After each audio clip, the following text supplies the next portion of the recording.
All right, 6 o'clock. Good evening. I'd like to call to order the October 22nd regular assembly meeting. Please stand for the flag salute.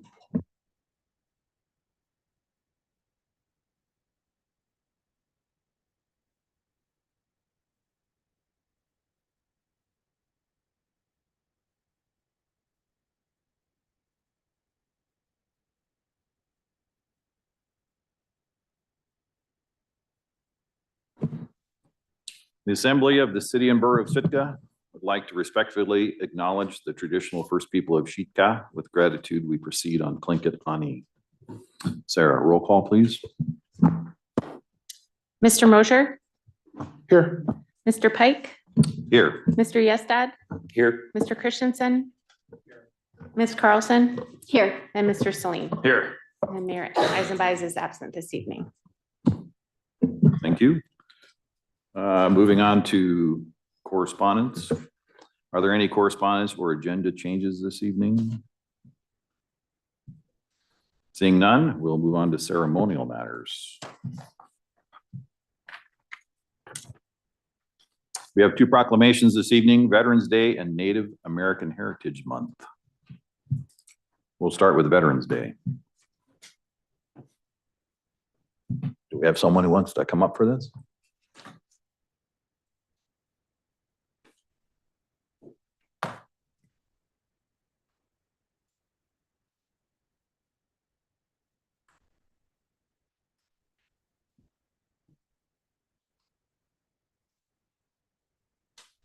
See if this thing works. Yep, good.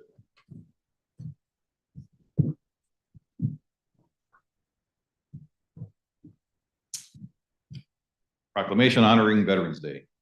Whereas America is the land of freedom, preserved and protected willingly and freely by citizen soldiers, and whereas through generations their courage has allowed our republic to flourish, and whereas a nation acknowledges its profound debt of gratitude to those who have served and died in war, and whereas with respect for and recognition of the sacrifices and contributions of those who serve in the U.S. military, who are deserving of commemoration, honor, and recognition, now therefore be it resolved that the Assembly of the City and Borough of Sitka, Alaska does hereby call upon the citizens of Sitka to observe the 11th day of November, 2024 as Veterans Day, and commend, honor, and recognize the valor and sacrifices of our veterans for defending and protecting our country, our freedom, and our way of life. Thank you for your service. Thank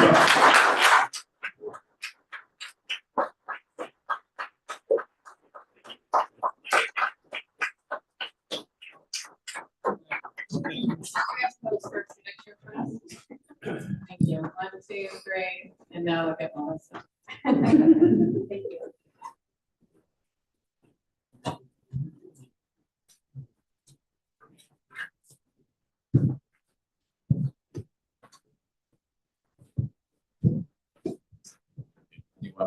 Anyone for Native American Heritage Month?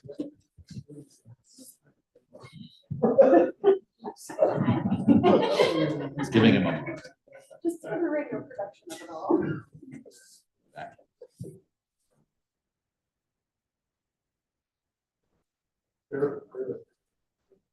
They're on the dock.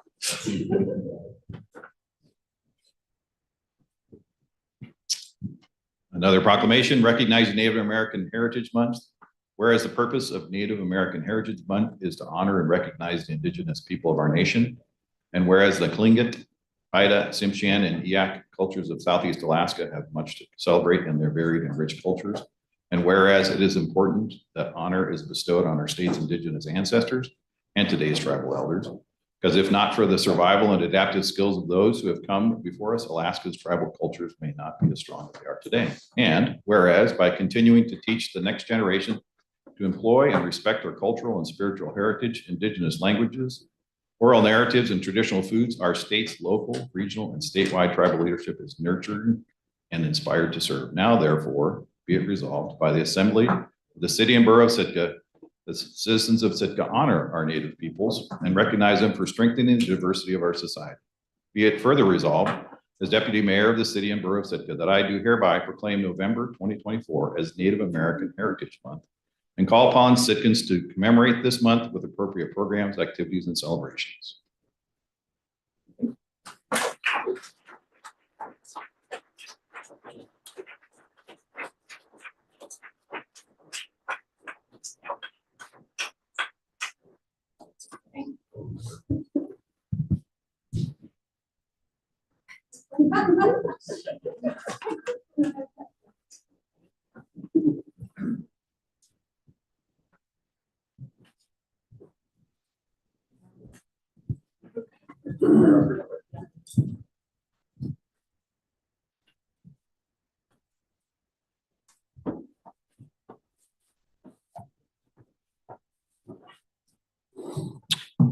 Moving on to special reports.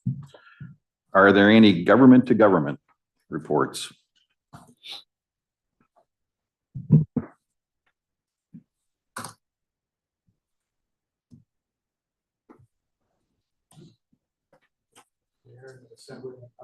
Please forgive me, I'm still hopping along, so I'd rather stand up than sit down. So, council met, excuse me.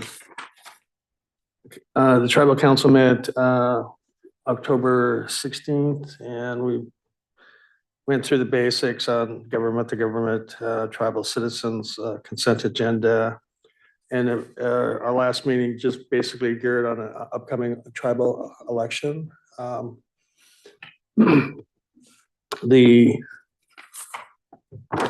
We appointed Jessica Perkins to represent STA in the event of a protest of the tribal council election. Appointed Michelle Stodens to serve as clerk to the judge for the tribal council election. Appointed Alicia Porter to assist protest of the tribal council election. Appointed Kay Simmons and Tanya Lang as election judges, and Lakota and Harry Balil as alternate judges. We had a few action items. One was the National Park Service regarding the Kick-Sighty Survival March project, and approve a resolution adopting the 2024 Sitka Tribe of Alaska Tribal Transportation Safety Plan update. And I wanted to share with the Assembly the upcoming months, and thank you for the Native American, and that's Ann Carlson has been busy coordinating Native American heritage activities for the month of November. What I wanted to share on Monday, October 28th, the County Commission is having its general meeting and elections regarding plants. It's been ongoing. On the same day, here at the Centennial, but both events, County Commission and STA candidate forum will be held here at the Centennial Building. And we have upcoming, ironically, we have a government to government meeting setting up with the U.S. Forest Service in the month of November, and also trying to set up a meeting with the National Park Service on potential agreements coming up. And last but not least, STA will be holding its annual STA annual meeting on November 21st. That concludes my report. Thank you. Thank you.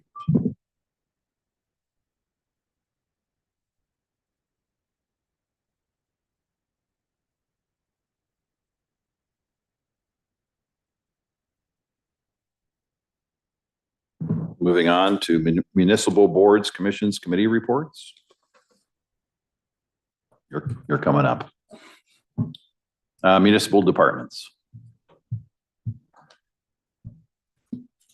I believe Amy is coming up to speak. News to her, apparently.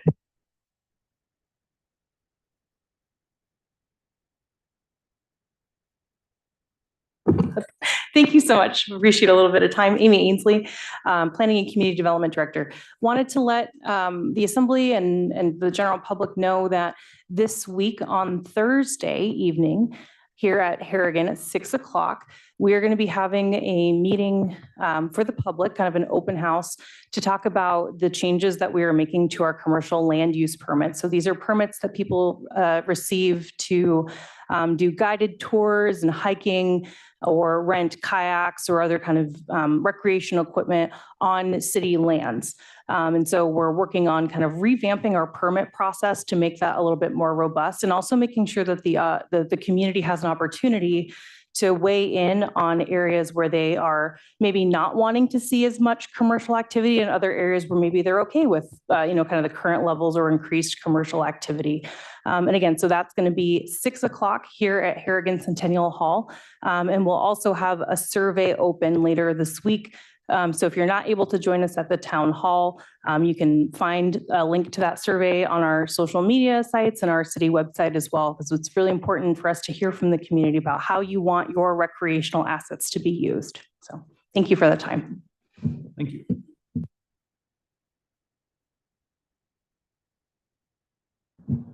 School district.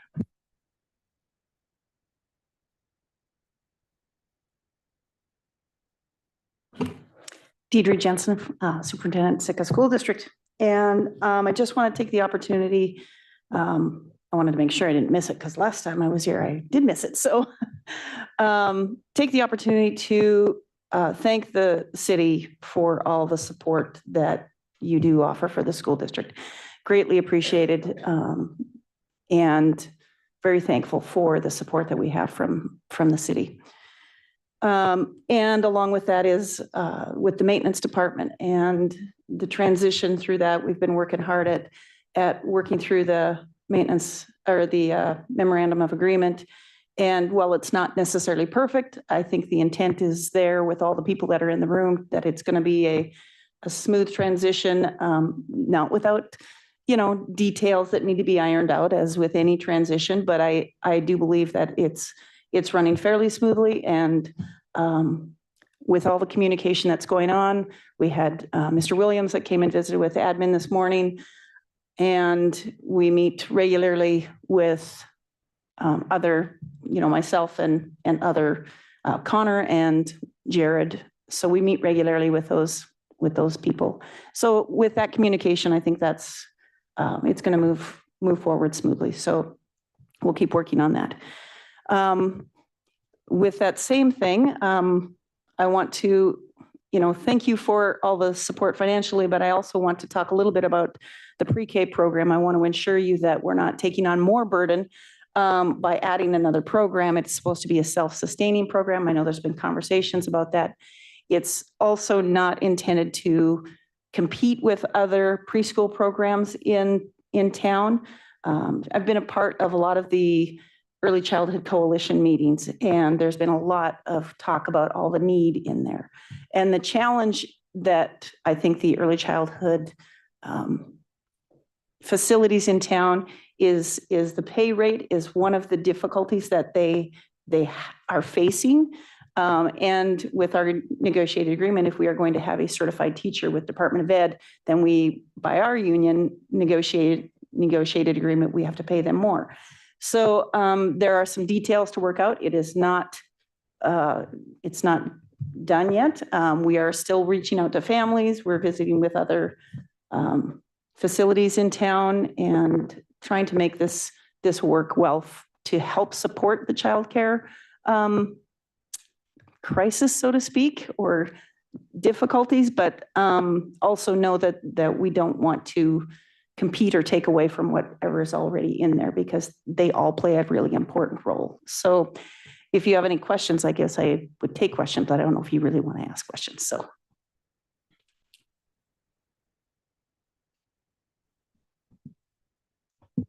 Thank you.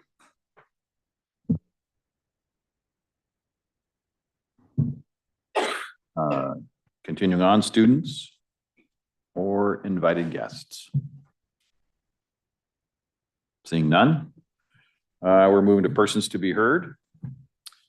We're now at persons to be heard for public participation on any item off the agenda, not to exceed 3 minutes per individual. Is there any public comment for items off the agenda? Please come forward and state your first and last name for the record.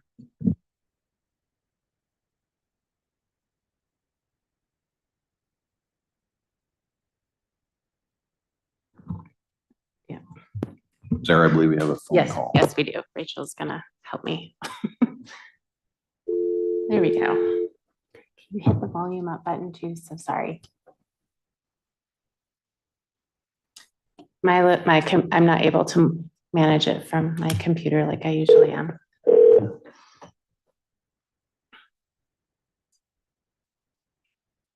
Hello, Austin speaking. Hi, Austin. It's Sarah Peterson calling from the assembly meeting. We are at persons to be heard for items off the agenda. If you would state your first and last name for the record, and then your 3 minutes will begin. Of course, the name is Austin Cranford. I'm calling because there was some concern regarding the lease agreement with the Sika Airport and with vendors past security. There seems to be a belief in the community that once the airport renovation is complete, that vendors will not be allowed past the security checkpoint. My understanding is the whole point in this remodel was that vendors would be allowed past the security checkpoint. Otherwise, why are we doing the remodel? And then secondly, regarding the FAA lease that was done, I think it was 5 months ago now. My understanding is that a police officer was supposed to be on the ground at the airport anytime a plane was present at the airport. And that was a FAA requirement. Otherwise, they would shut the airport down. So if we can just get some information from the assembly regarding that lease agreement and if that's a requirement, and if it is a requirement, why they're not there, that would be great. And that's all I have. Thank you, sir.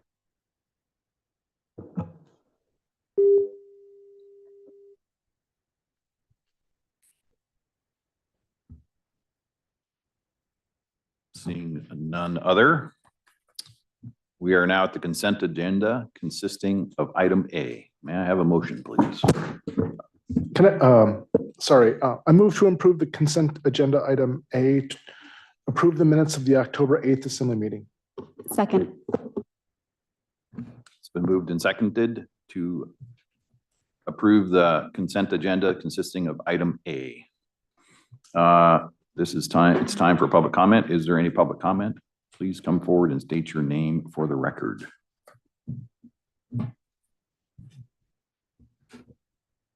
Seeing none, assembly deliberation.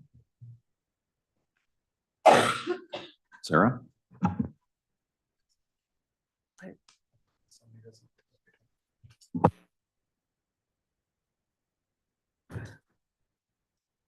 Right, on the motion to approve the consent agenda consisting of item A, Mr. Christensen, Yes. Mr. Yestad, Yes. Mr. Mosier, Yes. Mr. Celine, Yes. Ms. Carlson, Yes. and Mr. Pike. Yes, Motion passes 6-0 on item A. thank you. We are now at item B. May I have a motion? I move to reappoint Karen Lucas to a 3-year term on the Historic Preservation Commission, Katie Riley to a 3-year term on the Planning Commission, and Katie Riley to a 3-year term on the Sustainability Commission. Second.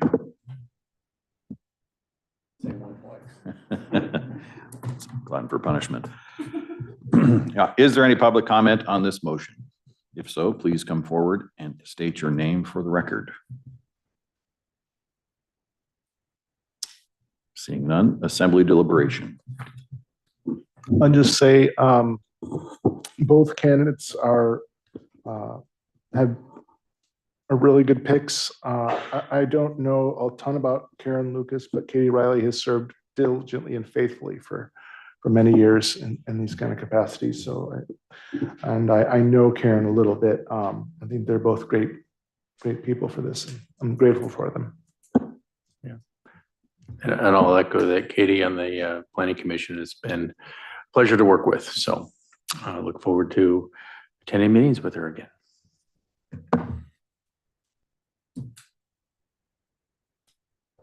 Thank you for putting your names forward. Sarah? All right, on the motion to approve the reappointments to the Historic Preservation Commission. Sorry, I'm looking here. Historic Preservation Commissions, Planning Commission, and Sustainability Commission. Mr. Yestad, Yes. Ms. Carlson, Yes. Mr. Mosier, Yes. Mr. Pike, Yes. Mr. Christensen, Yes. and Mr. Celine. Yes. The motion passes 6-0 on item B. Moving right along, item C. May I have a motion, please? I make a motion to appoint Nicole Fiorino to a 3-year term on the Historic Preservation Commission. Second. It's been moved and seconded to appoint Nicole Fiorino to a 3-year term on the Historic Preservation Commission. Is there any public comment?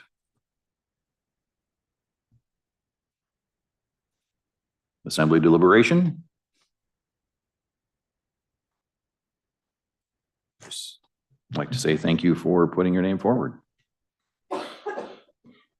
Sarah?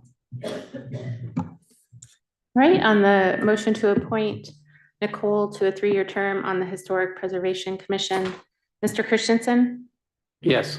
Ms. Carlson, Yes. Mr. Mosier, Yes. Mr. Celine, Yes. Mr. Pike, Yes. and Mr. Yestad. Yes. The motion passes 6-0 on item C. Thank you. We are now at item D. We have 2 applicants for 1 seat. One of you will make the nomination as written in our packet. Public comment will be taken after the nomination, and then Sarah will call on each of us, at which point we will state our applicant of choice. May I have a motion, please? I nominate Chad Groden and Jeremy Circa to fill a 2-year term on the Gary Paxton Industrial Park Board of Directors. Second. It's been moved and seconded to appoint Chad Gaden and Jeremy Zerka to fill a 2-year term on the Gary Paxton Industrial Park Board of Directors. Is there any public comment?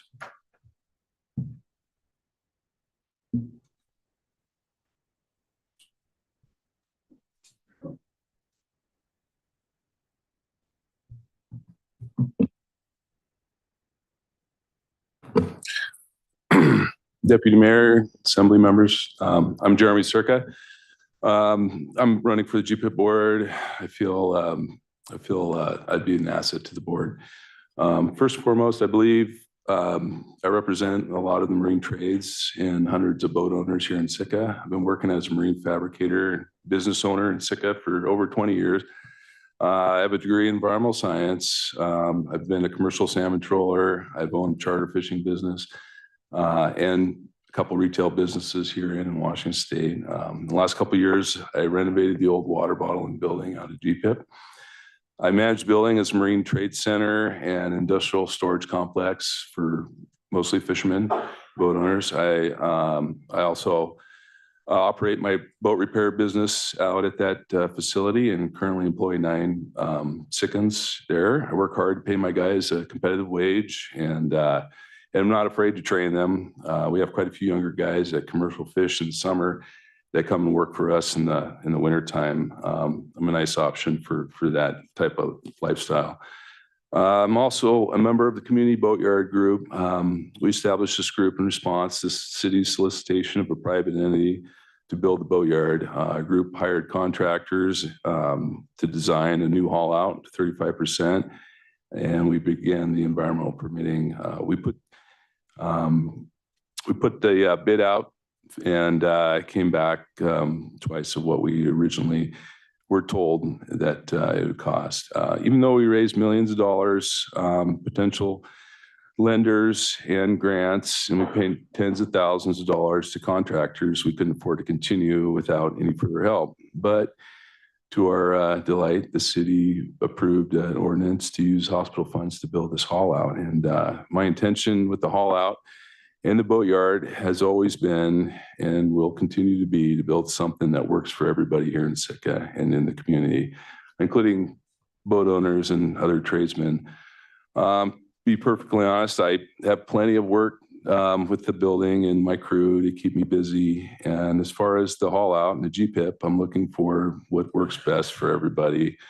I like to work with other people to come up with solutions.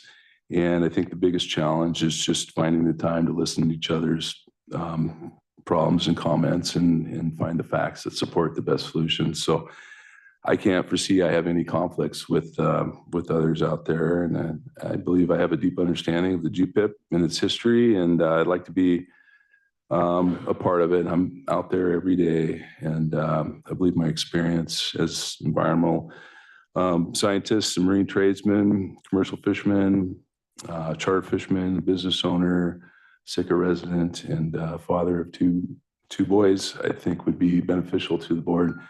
Appreciate your time. Thank you. We ask questions for, since he's a candidate here? Is this an appropriate time? Yes, after public comment. Okay.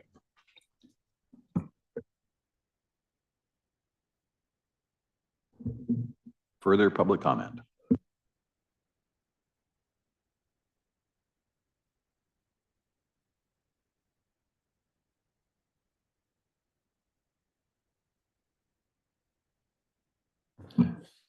Hi, my name's Eric Jordan, and I've been commercial fishing out of Sitka since 1976.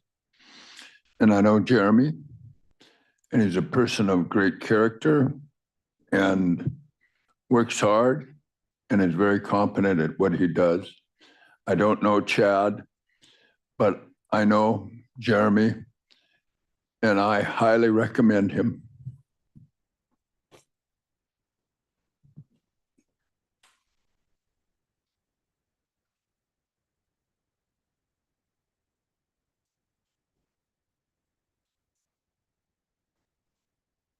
Hello, Deputy Mayor and the Assembly. My name is Emily Scott, and I also would like to support Jeremy to be appointed to the GPIP board.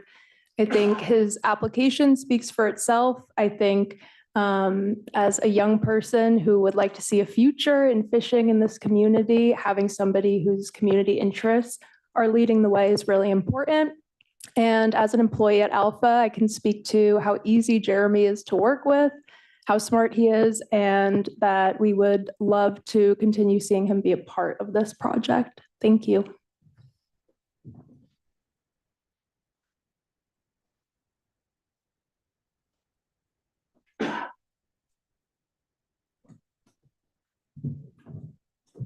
Kent Barkow, Assembly. I too would also like to support Jerry for the GPIP board. Find his knowledge to be excellent, and I think having that local fishing fleet in mind and all the work that the board does out there will be great. So highly support.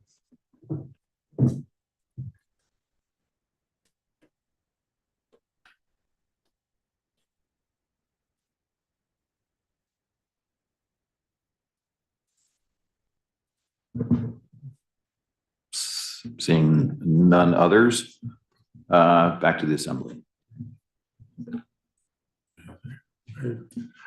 So if possible, I have a question for Jeremy. Yeah.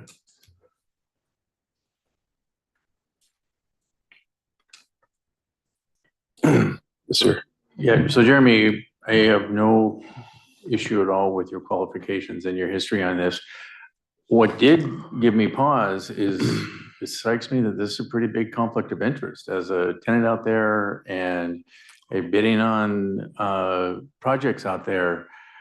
That strikes me as, I mean, as a conflict of interest. I'm not sure that you could participate in a lot of the discussions from the board because it would directly affect you personally. And I have to say that gives me real pause. Well, yeah, I understand your concern, Tor. I would have to remind you of, other boards and other positions and factor. The board is made up mostly of board members who have a personal interest in job out there in that park. you know, considering the commissioner and just about everybody on the board. And in fact, I think your guys are going to vote for other board members that have personal interests in what they want to represent. And I think that's really what you kind of need to be a board member. You have to have some sort of personal interest, or why else would you get involved? So yeah, you know, I could have appealed the decision on the haul out. So I ran for an RFQ, request for qualifications, and I was denied a position to negotiate a haul out deal with the city. And I didn't believe that was fair. There was a 5-day appeals process that I could have designed, but I'm kind of leaving that up to our city to decide. And I think in the end we'll come up with a good solution for the city. And if it has to do with you know, me personally out there, I think I would sit back and, you know, I read the Roberts rules and can understand when I'm not supposed to be voting on something. And that's kind of what happens generally at these meetings. And I understand that. Like I said, I'm looking for something that's going to work for everybody. I have something that works for me already. And so I'd like to see the boat owners see that solution fulfilled. Any more questions? Yeah, Chris. I do have one while you're up here. If the opportunity arises again for a bidding opportunity to operate the yard, do you foresee yourself participating in that bid? Well, according to the RFQ, I'm disqualified unless, so right now the RFQ states that the potential qualified candidates will negotiate with the city to establish the RFP, and they will be the only ones to bid on the RFP. And so without being qualified, I won't have an opportunity unless they unless they can't come to an agreement with the current bidder. And then at that point, I don't foresee me bidding on it unless somebody else were to get involved. I just thought I was in a good position to run it. I was frankly the only person in town willing to step up to the plate. And we have a really good facility out there, good support staff. I was looking at hiring a couple good guys to do it. And I had some operators that could help to set them up and to get this thing rolling. So you know, these haul outs you don't usually hire people from other towns to come and develop a haul out. It's built internally. So I felt like I had a responsibility to do it. But, you know, honestly, I'm a little relieved if the city wants to take all the responsibility on themselves. I have plenty to do right now. So, yeah. I don't understand why Hoona can do it in the city and Wrangell can do it. And I'm really confused on the general code 2.100.020 section B. To the extent possible, appointments to the board shall include persons having marine, engineering, financial, or other skills relevant or relaxant to industrial park matters. And I was confused. Is that the Board of Equalization has to have a skill set that has something to do with marine, or is just a financial? Or like your appointment should be somebody that has a skill set that has something to do with a haul out, you know, like I'm really confused on it, just trying to catch up with it. Well, in my understanding, Scotty, that GPIP boards, the GPIP's been designated as a kind of a marine industrial area for a while now. And that is part of the code. I think what they're looking for is people with those skills to carry that forward. That's kind of why I thought I would be a good applicant here. So I don't know if that answers your question. Well, kind of, I'm just getting up to speed because if I remember right, Silver Bay can become a cruise ship dock if they want out there, you know, without the town being able to say anything. So it's like its own separate little entity out there. So I'm confused how somebody could be calling the shots and not have a skill set that has anything to do with hauling out boats or running a crew of boat construction. And, thank you for stepping up, and I understand how the city can choke you out just by double checking themselves and who knows why, but I hope you keep going. Thank you. I appreciate it. Yeah, I think well, it's just the way it's been set up, right? So you guys have the power to decide how that haul out, or not the haul out, but that too, but the GPIP park is run. Appreciate it. Anything else? Thank you for your time. We may call you back. We'll see. Thank you.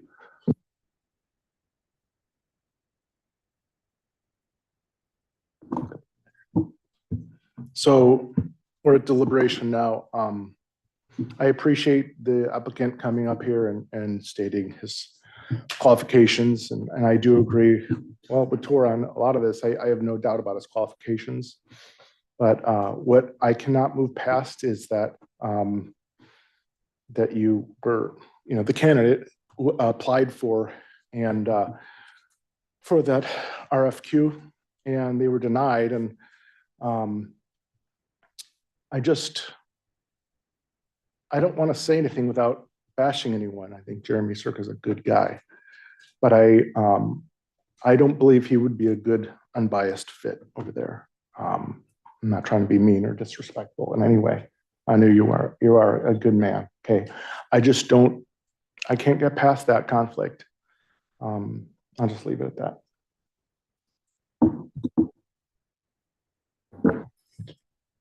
I asked my question to Jeremy for a specific reason, and I will fully admit, basically every board member on the GPIP board has a conflict of interest out there.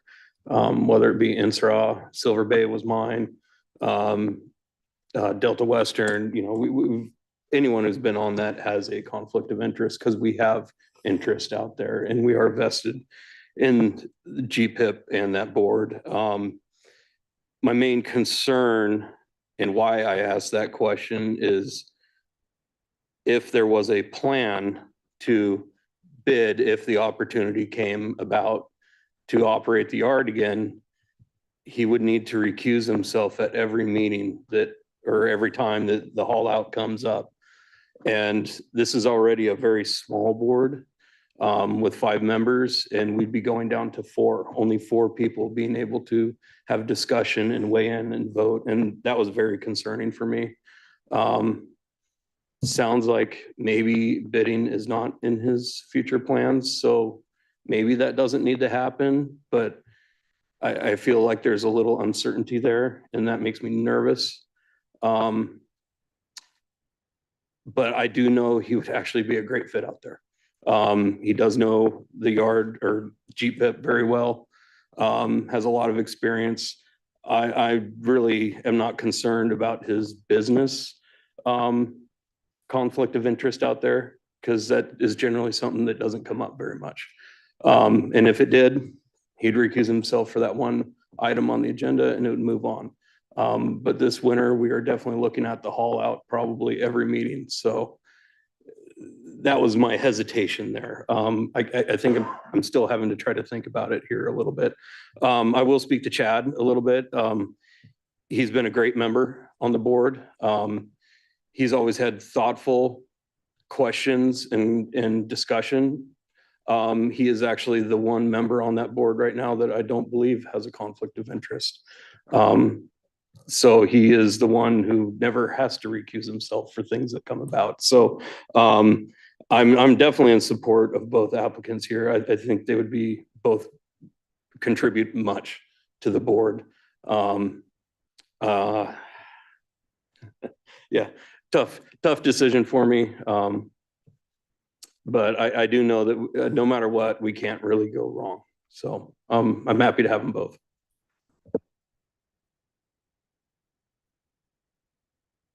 JJ? This being a 5-member board, the conflict of interest question is more important for me. With a 7-member board or a larger number, you have more flexibility. This one doesn't see that. And looking through past and so the current members, past applications and Chad's, he does not have a conflict, and that is of high value for me. Because that steady record, the good questions that he asks, and he's a solid incumbent, and that matters, and that's where I'll base my vote.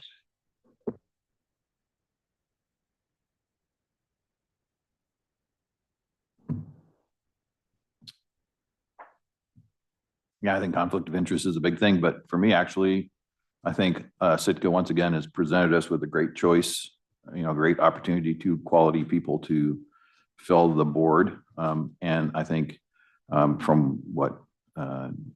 Zerka has said in front of us and from what I know, I think he's going to be involved with GPIP all the way along, and be involved with that group. So, I would hope that, we can benefit from the qualities of both people in this particular one. Any further deliberation? Sarah. All right, so when I call your name, if you could state the applicant of your choice, and just a reminder, to be appointed, an applicant must receive at least 4 votes. Mr. Mosier. Chad Godin. Mr. Pike. Chad Gates. Mr. Christensen. Ms. Carlson. Chad. Mr. Celine. Circa.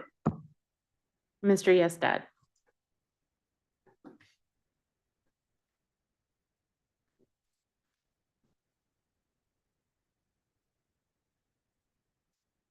Chad. All right, Chad Gaydon is reappointed to the Gary Paxton Industrial Park Board. Thank you.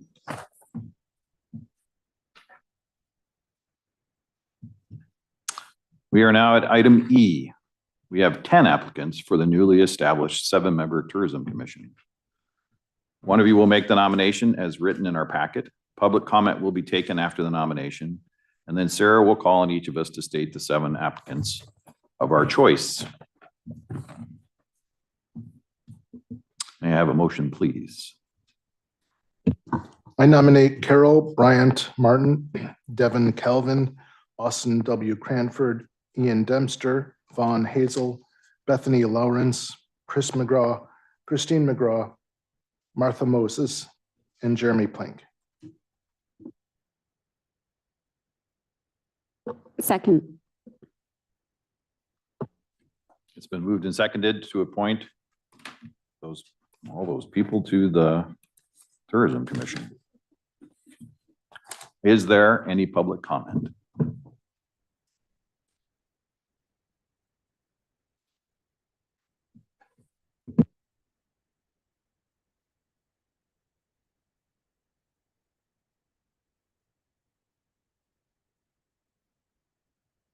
My name's Eric Jordan, and I rise to speak in favor of a crew member of mine, past crew member, Devin Calvin, who I've known for a long time. He's the grandson of Larry Calvin, who I worked with starting in 1976 on the Fish and Game Advisory Committee. And Larry was a great leader in this community. And having worked with Devin as my crew member and having had him work on my boat, he's a person of great character and great interest in the future of Sitka and Sitka Sound, and I highly recommend him.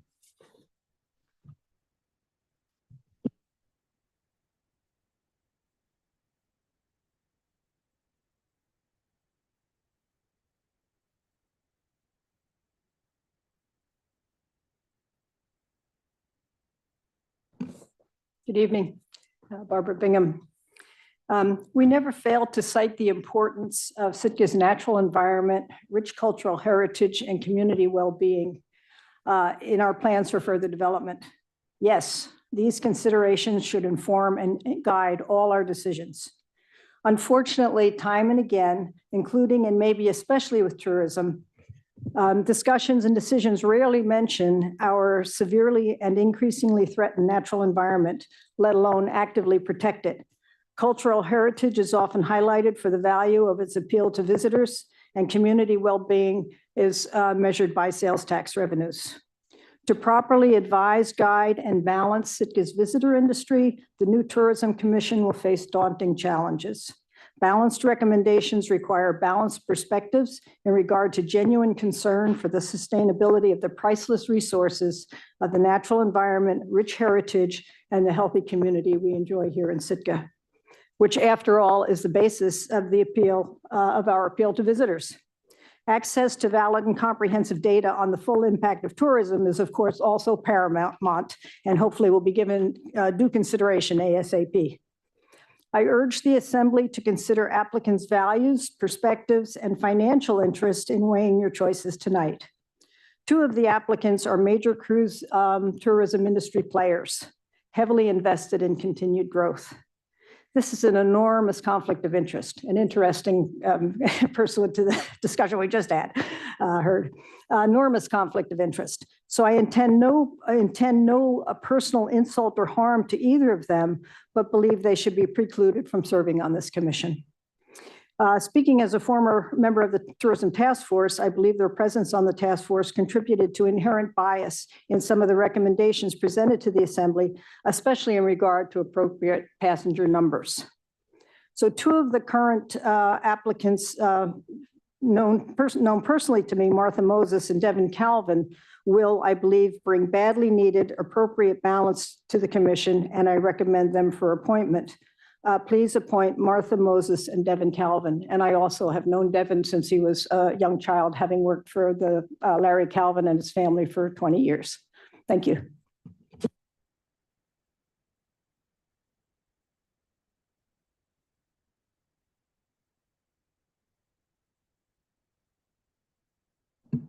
Further public comment?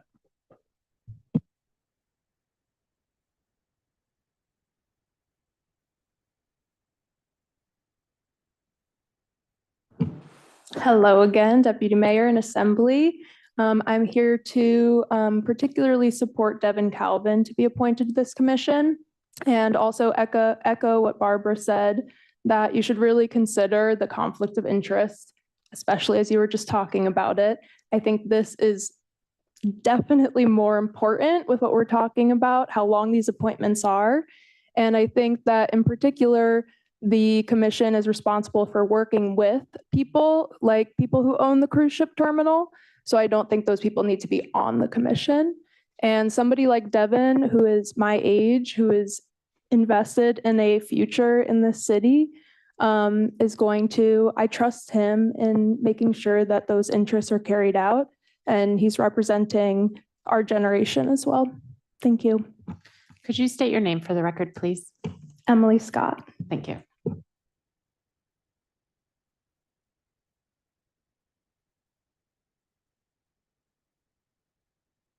Thank you, Sarah. Any further public comment? Rachel, could you?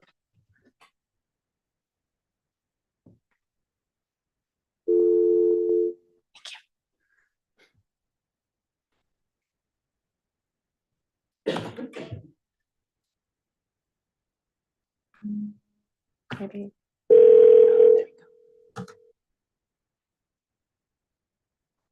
Austin speaking. Hi, Austin. It's Sarah Peterson calling. We are taking public comment on the nominations for the Tourism Commission. If you could state your first and last name, and then your 3 minutes will begin. Of course. My name is Austin Crampford. I am also one of the applicants applying to this board. I just wanted to speak very quickly because I had I actually ran some code that I updated with the new applicant from the tribe. When I did this code originally, I did not have the tribe applicant. It's been mentioned by some of the people that have already done public comment, but I do want to reiterate that the Assembly stated that they wanted to balance this commission. So since there are 7 seats available and there are 10 applicants, I set up the code for 6 candidates associated with tourism, 1 tribal representative, 1 sole representative, the Raptor Center representative, and then myself as a stock owner of Norwegian Cruise Lines. And then split that down a 4 to 6 axis, pro-tourism to anti-tourism. And the code spit out anywhere from 100% pro-tourism to 42.86% pro-tourism, depending on how the assembly decides tonight.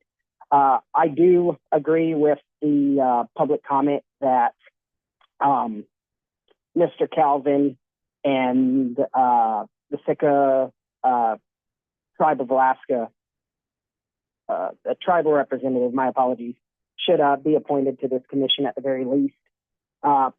Because at 3 seats, assuming Calvin, the Raptor Center, and the tribe get a seat, it would still be a 57.14% pro-tourism bias. Outside of that, that's mostly all I have to comment. I apologize for not being in person as I am currently in Fairbanks for a work summit. But yeah, thank you.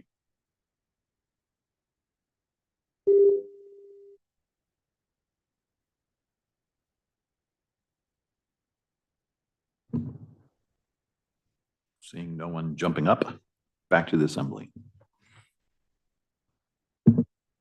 Door. Yeah, I went through this list, spent a fair amount of time going through it and thinking about it. I think that there's something, I think having, again, no aspiration against kind of the people they are, but that having the owners of the cruise ship dock on the body that's making policy about their business is not appropriate. I mean, most people, a lot of people, probably everybody in town is at least tangentially involved in the cruise ship industry, but the usually is not that direct of a connection. So I think that Chris is going to be involved with this no matter what. But that being part of the policy-making body is a conflict. You know, I think we've got a good group of people here. It's gonna be weighted towards the tourism, the visitor industry. I mean, just by numbers, you know, but that I think that is just too close. So I don't want to speak too much to other people. I know who I'm going to vote for, but that's one that I just don't think should be on there.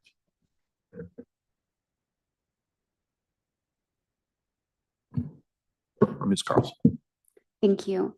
I pulled out the language for this commission, and under powers and duties, give me a second, I'm going to read the 7 kind of key aspects that this group will be reviewing for us, the assembly.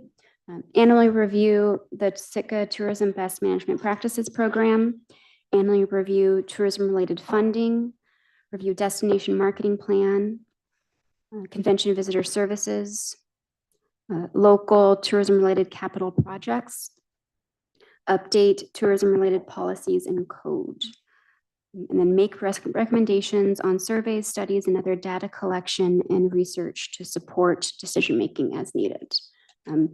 So as it was drafted, it doesn't seem, and there's other aspects of this. This isn't an extensive list that I just read off.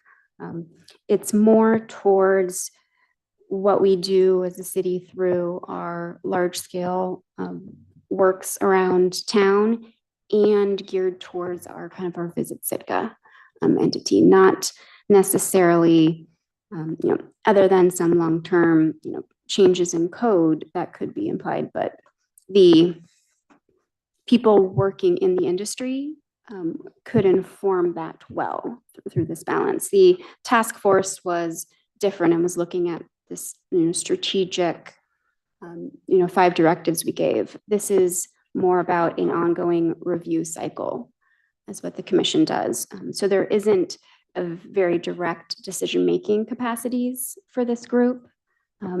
They have annually review and make recommendations as their directive here.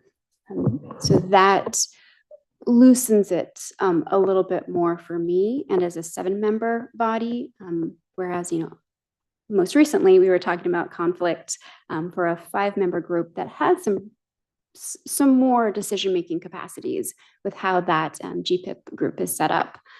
So this isn't a direct comparison with our last agenda item discussion and this one. The nuance is there, but if you want to know more, I'm happy to dive into the code with you. So I think that may help, but then also muddle the waters a bit on who we want to see as the 7 members that start out this commission. There's plenty to read between the lines on these applications, but knowing most of these people, I'm looking for the robustness and who I think have the potential to see that bigger picture and make those long-term strategy decisions.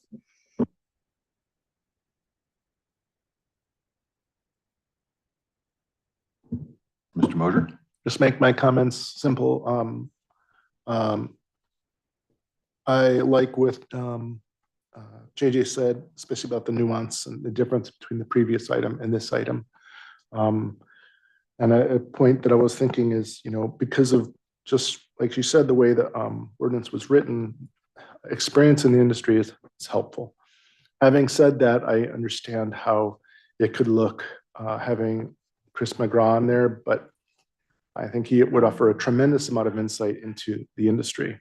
And I think that is very invaluable. And I don't see the powers of the commission to try to increase tourism. It's more managing what we have.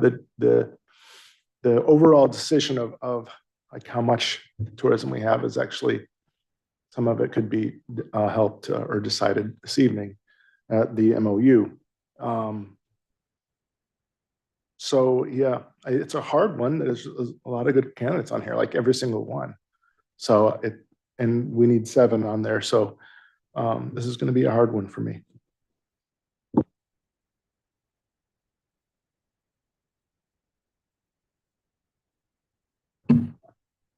Any further from the assembly?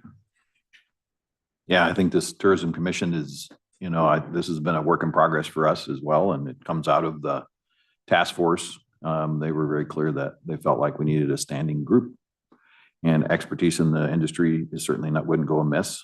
And I grant Tor's point. I mean, the industry is going to be involved regardless, but this is about managing tourism from the city's level is kind of the way I view this group. And I just want to thank everybody for putting their names forward. Again, we are blessed with Sitka stepping up, and we have 10 great candidates. And I would encourage anyone who doesn't make it to look at some of the other commissions that Sarah always talks about at the end of the meetings, and boards that we could certainly use your efforts on as well. So, Mr. Christensen. Just real quick, that we're going to be throwing things like we do to various commissions, questions, projects, saying, hey, okay, we've got this came up, we'd like your opinion on it. And perfect example is the MOU that's coming up later. If they were in place, we would very likely send it to them and say, give us your take. That's where something like this could very much, and that's not just the things they work on, I guess, day to day, but we send stuff to them that will be, and a recommendation by tourism commission about something tourism is going to carry a lot of weight. So again, I don't doubt that Mr. McGraw or Chris would work very hard and try and do a good job. It's just that it's too close. And there's a perception that we would also need to be aware of. It's already going to have a lot of people who are either directly or indirectly involved in the tourism industry, but to have the owner of the dock is, I think, not a good look. And not to say that he wouldn't be probably at every meeting and talking to it and influencing things, but Having it being a voting member, I can say I don't like the look.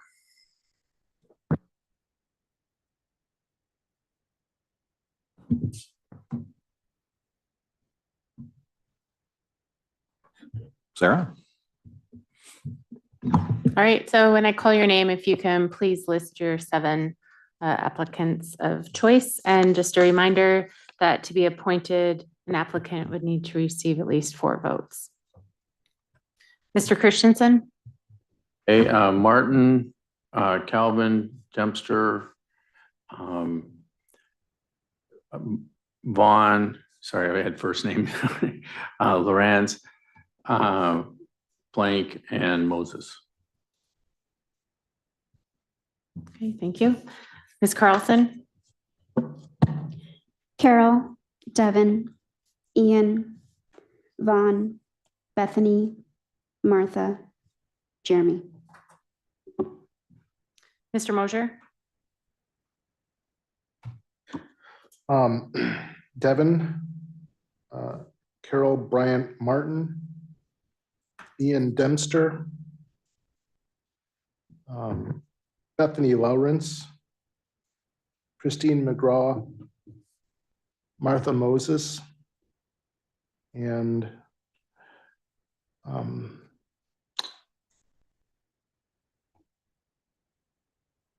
did I get? Sorry. How many? Oh, you have 6, so I need 1 more. Devin, Vaughn, Hazel. Okay, thank you. Mr. Yestad? I'm just gonna do first names if that's okay. Yep. Carol, Austin, Ian, Jeremy, Chris, Martha, and Devin. All right. And Mr. Pike? Yes, Calvin, Hazel, Moses, Dempster, Christine McGraw, Martin, Jeremy. Oh, Martin, okay, Martin and Jeremy. Okay. 2, 6, 7, and Mr. Celine. Devin, Chris McGraw, Martha, Christine McGraw, Austin, Bethany Lawrence, Vaughn, Hazel.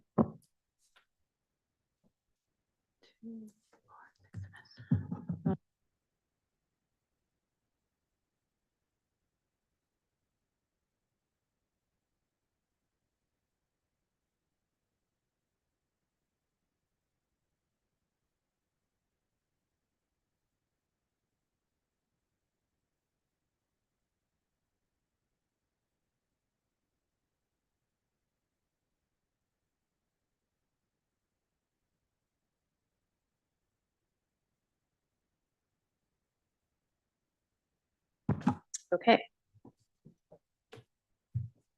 So I have receiving the 2 top vote getters. So we have Devin Calvin, Martha Moses. They both had 6 votes. And then Carol, Ian, and Vaughn had 5. And then Bethany Lawrence and Jeremy Plank had 4 votes.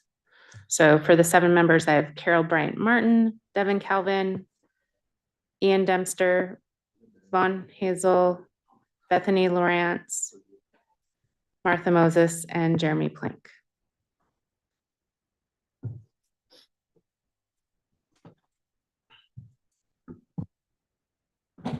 Thank you. Oh, actually have one comment.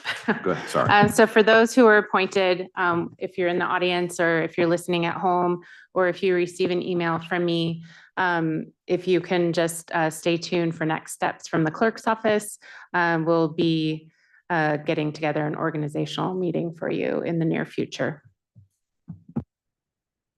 Thank you. Would you like him to reach out to you or? No, but Good point. we will reach out to them. I'll send everyone an email tomorrow. Thank you. And we are going to take a break.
Well, it looks like we have the assembly back in the room.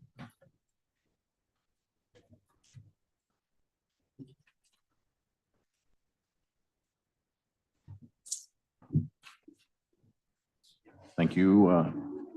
Assembly, we are ready for unfinished business, of which we have none this evening.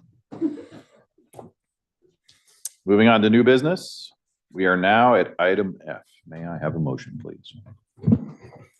I move to approve ordinance 2024-24 on first reading, making supplemental appropriations for fiscal year 2025 airport terminal project.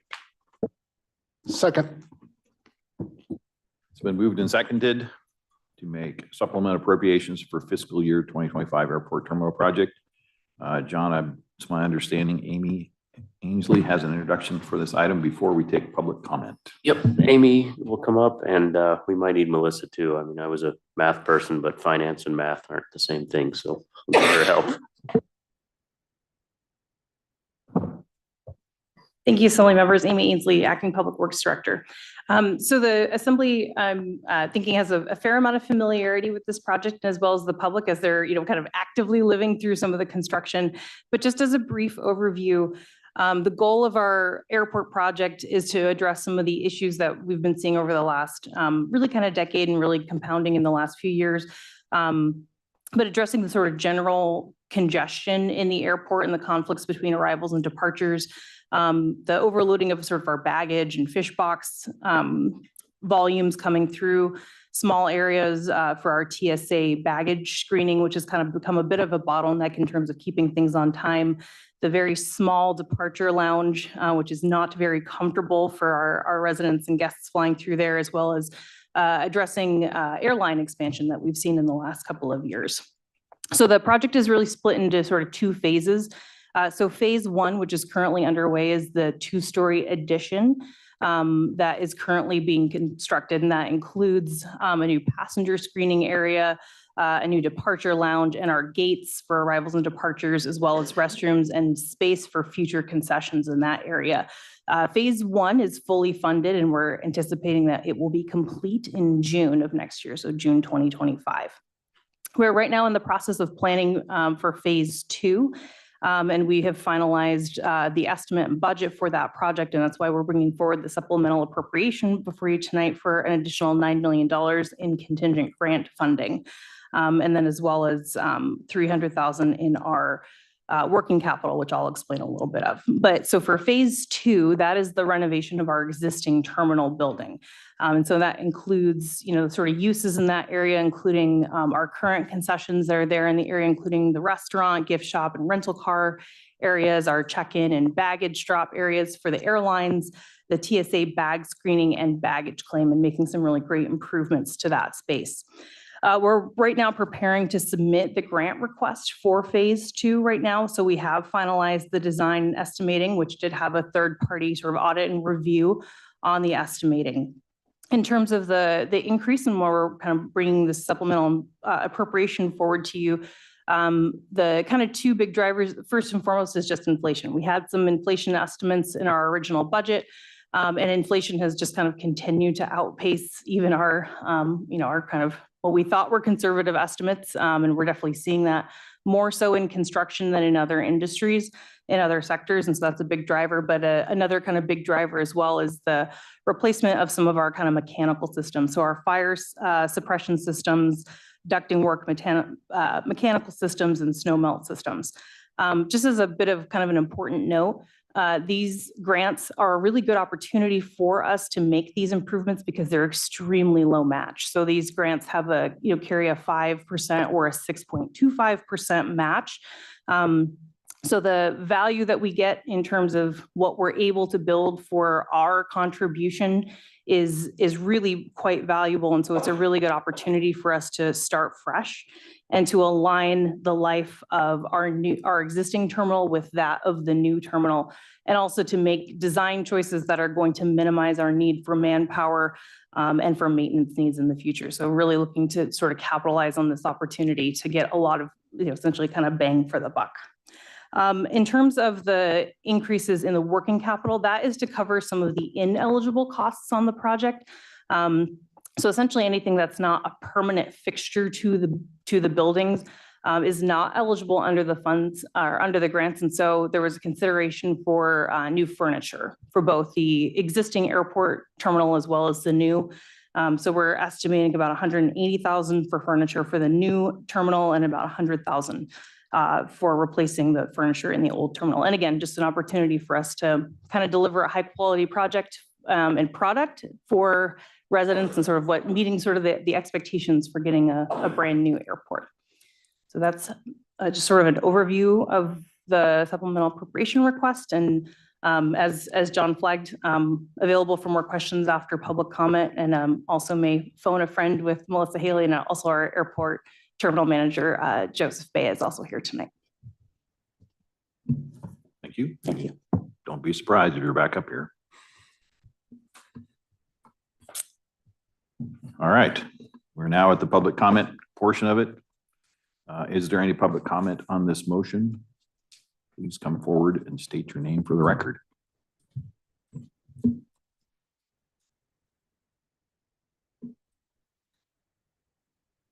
Seeing none. Assembly deliberation. Amy, if I can, real quick. Yes, Mr. Christensen. You knew better than to get comfortable. It's a real simple question. So I guess the furniture, like you said, the non-permanent things, that's basically the chairs that everybody's going to sit in. So I've noticed, being a little bit facetious, that every airport I've been in, the chairs are really uncomfortable. So are we going to try and get something? I mean, I don't care which one, when I was in Europe, here, can we please, I mean, try something. Yeah. So. Yeah, we can try to, but a lot of the stuff that's sort of both mass manufactured as well as stuff that's going to be durable, unfortunately tends to not always be super comfortable. So we'll do our best. Other questions for Amy? Ms. Carlson. Thank you. So this $9 million grant, is that a competitive grant or is it more?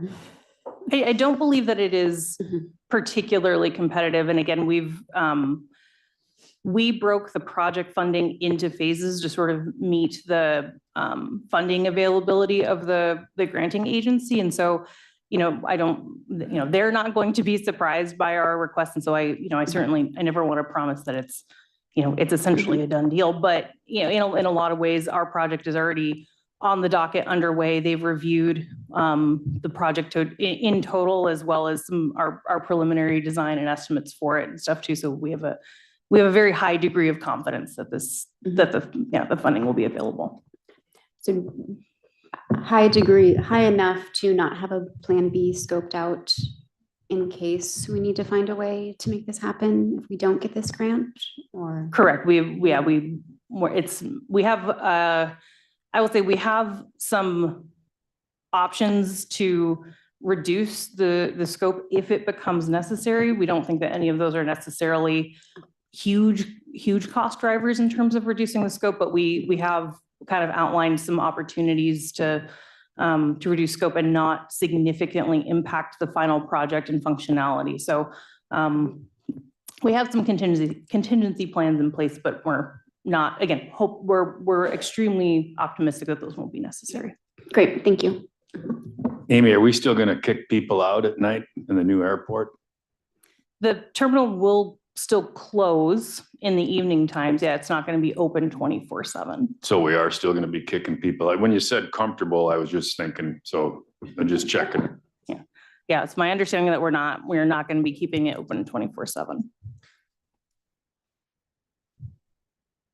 Any further questions for Amy or anyone else? Thank you. Thank you. Assembly. Thank you, Mr. Deputy Mayor. I think this is obviously completely appropriate. We're already in construction on phase one. And again, for the public who's listening, the $9 million is not out of the general fund, that's grant funding. So really, that's just to approve that technicality, and we're taking 300,000 to put towards the unallowables.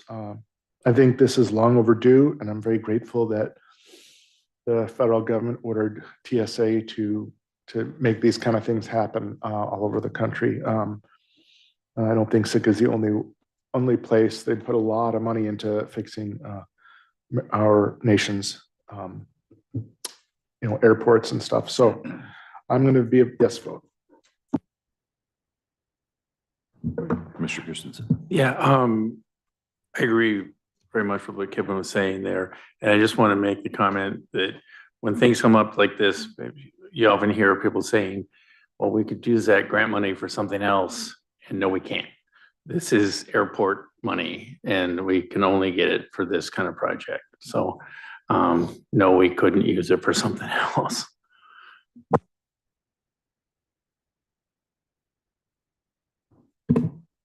Sarah? All right, on the motion to approve ordinance 2024-24 on first reading, Mr. Pike, Yes. Mr. Mosher, Yes. Mr. Celine, Yes. Ms. Carlson, Yes. Mr. Christensen, Yes. and Mr. Yestat. Yes. The motion passes 6-0 on first reading. Thank you. We are now at item G, discussion direction on the draft request for proposals for Visit Sitka Convention and Visitor Services. John, it's my understanding Amy is back up again with an overview.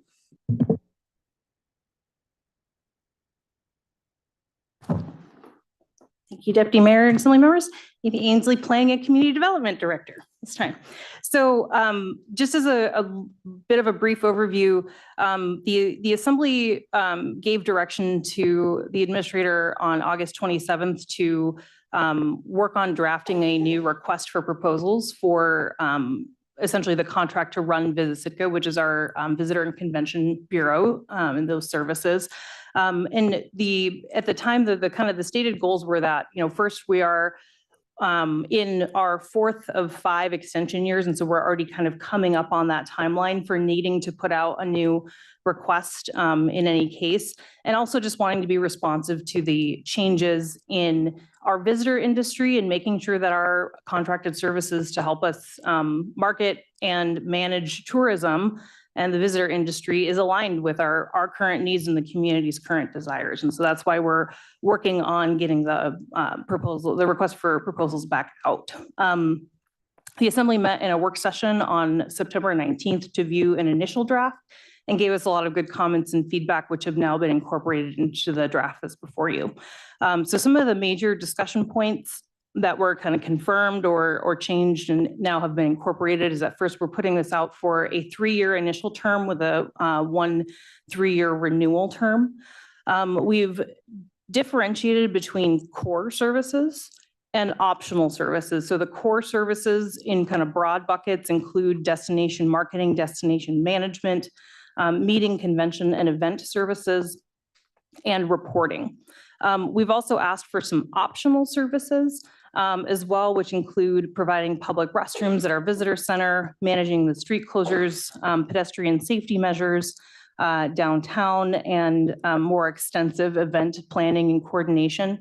And one of the major changes that was discussed at our work session was making those optional services truly optional and not have any impact on the scoring of an evaluation of proposals. And so that has been reflected in the draft that's in front of you. We also added some additional descriptions and context for the scope of services.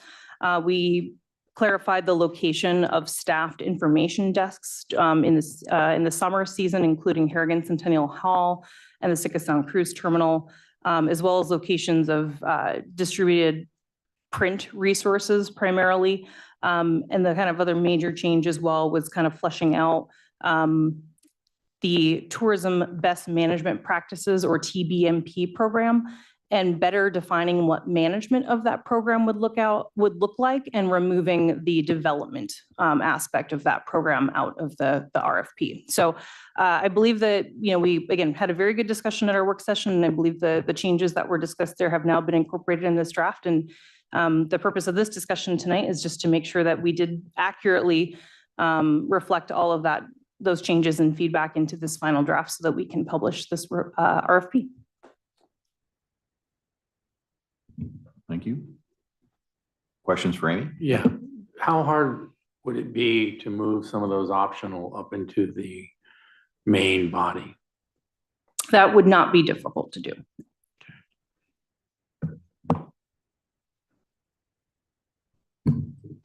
Questions? Any further questions for Amy? John? I'll bring it up. I spoke to Assemblymember Carlson this morning, and we discussed scope versus frequency and how we can do an apples to apples comparison if different folks come forward with different ideas. So specifically around things, and if I get this wrong, please let me know. Under reporting, we talk about a regular basis as established in the contract. And I would assume that a bidder would say, I will provide this amount of reporting. Perhaps, I don't know. And then in some of those optional services, we talk about the street closures and helping there. You may not have an answer for this now, but is there any thoughts on how, if we get different proposals, how we could kind of level those out to do a true comparison? If one person says, I would do a flat fee for a street closure, or another person said, I would do an hourly rate for a street closure, or if another person said, I'll provide quarterly reports, or another person says I'd give monthly reports. Did we really consider how to level those out? Sure. So speaking to the reporting specifically, right now, the RFP is not designed to have the proposer tell us the frequency of reporting. That's not currently part of their response.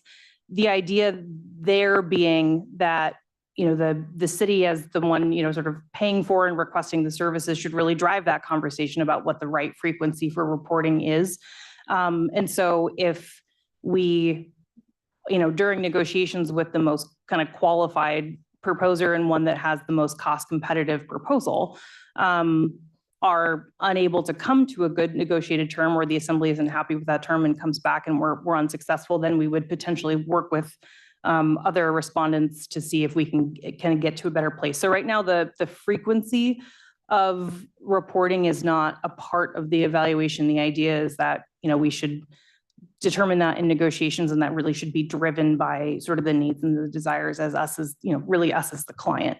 On other services like Lincoln Street closures or that sort of thing, again, those optional services, the assembly's preference from the work session was to not include that in the scoring evaluation in any way. And so whether someone proposed, a flat fee to do that versus charging us an hourly fee, that would not affect the evaluation in any way. So there's really no need to kind of try level load that, because those costs are not part of the evaluation criteria.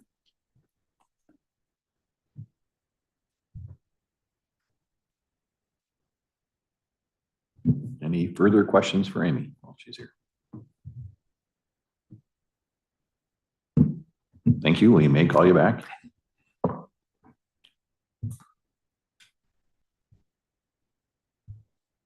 Assembly comments. I was waiting to. I guess the first one of the optional, I would like to at least have a little bit of discussion saying, do we want that in the required? It's not I guess it doesn't strike me as that big a deal to provide. And it's a really big deal to the visitors, especially if you need said facilities. Like they had a big pitcher of water in front of them for an hour. I guess that's one that I would like to at least explore putting in the required, I mean, maybe there's a good reason why not, but I'm not sure. I mean, if we're gonna have the visitor center where they can drop in and get information, seems to me they should be able to go to the bathroom as well. Stat. Yeah, I guess speaking to that, I'm not against it by any means, putting that into the required. In general, yeah, I like the document. It seems to kind of touch on everything in our discussions, and everything that I felt like we've been kind of talking about the past year. So, I'm pretty happy with it. So yeah, I'm in support, and, I'm in support of moving number one up into the required, I guess. Mr. Mosier? Thank you, Tor and Chris, for that information about the optional. I personally would prefer not to do that for the following reason. We're asking this group, whoever it is, to have a facility downtown. Not a lot of real estate that's free downtown. I think we all are assuming that the current contractor would apply, but we don't know that. I'm concerned that just the logistical fact of requiring a bathroom might maybe dissuade somebody from, and not just the current holder, but anyone from applying. I would like a bathroom there, but like I said, there's not a lot of places downtown where people can have a visitor center with a bathroom. So I would prefer not to. I like the RFP, sorry, Amy, I think it's great. Awesome. I don't even know how you could do it. Like, to take that long conversation from that work session into creating this, trying to capture a lot of information. It's not an easy thing to do, and I think you did it. So I'm in favor of this as is.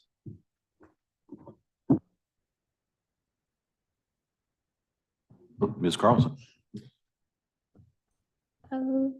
I'd like to see the public access to restrooms removed from optional and added to kind of the core services. I think that would bring a bit more dignity to what we offer people when they come to town year round. And the other factors of this, just thank you, Amy, for again making it all work.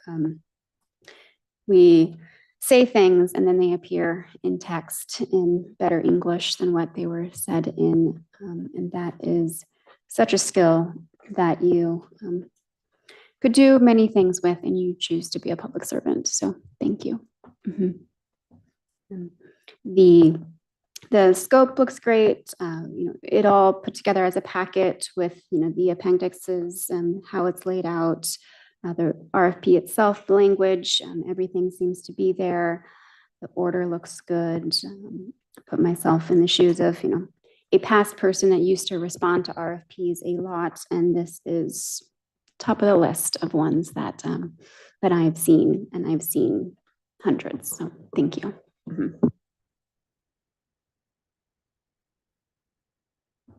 Yeah, I think this is a great RFP. I'm with Kevin on the bathroom thing. I mean, we're paying for, let's make it an optional thing. I agree. Also, it'd be nice to have one, and I'd like to see that, but I think that's gonna be part of the cost initially to build one. So I think it's, but in terms of the RFP, I'm very happy with what I see. I think it's very reflective of our conversation.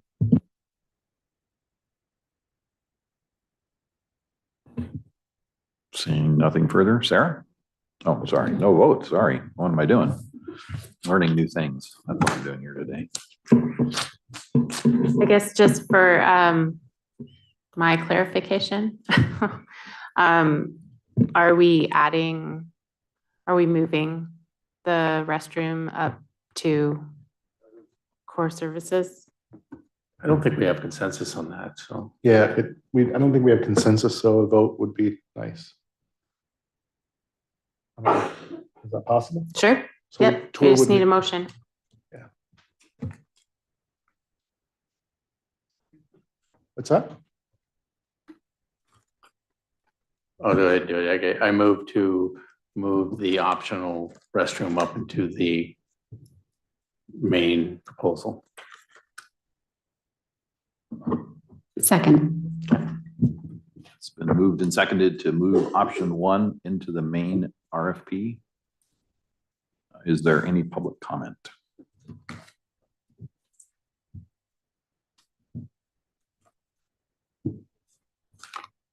Seeing none, assembly deliberation. Yeah, we've already said it, so. Sarah. All right, on the motion to move at offering a public restroom at the visitor center, moving that from the optional services up to the core services. Mr. Mosier, No. Mr. Pike, No. Mr. Yestad, No. Mr. Christensen, Yes. Mr. Celine, No. and Ms. Carlson. Yes. So the motion fails 2-4. Thank you. Moving on, we are now at item H. May I have a motion, please?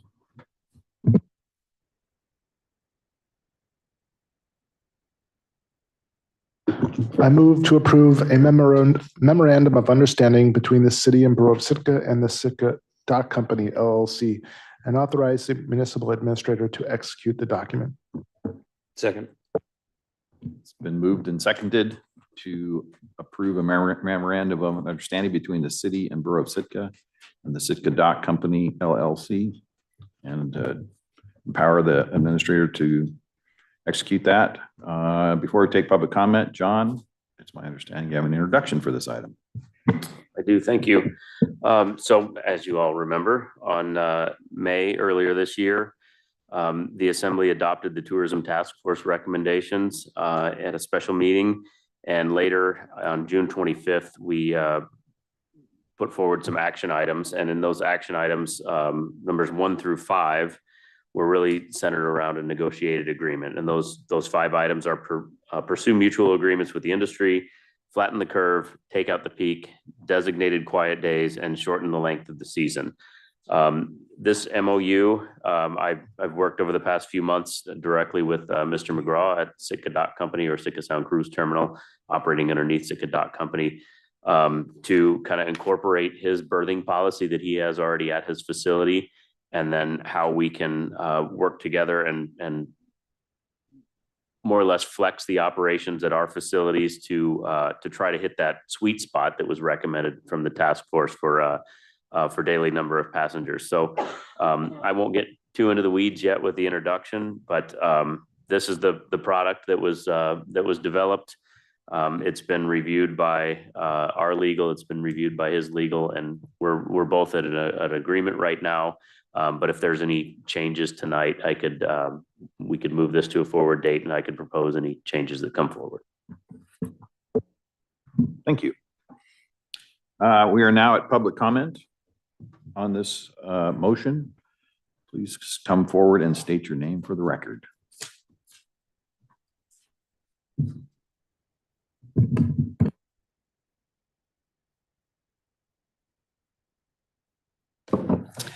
Yes, I'm Robert Haddle, Assistant Assembly Members.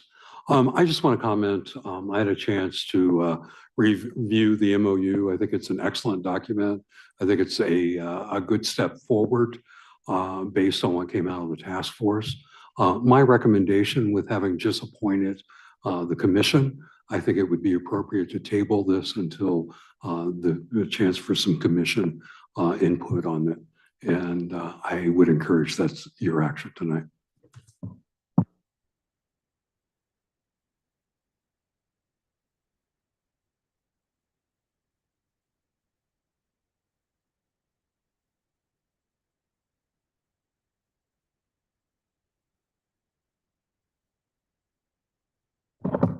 Ken Parkow. I like Robert's suggestion that the commission be able to have a look at this before taking any action, particularly tonight.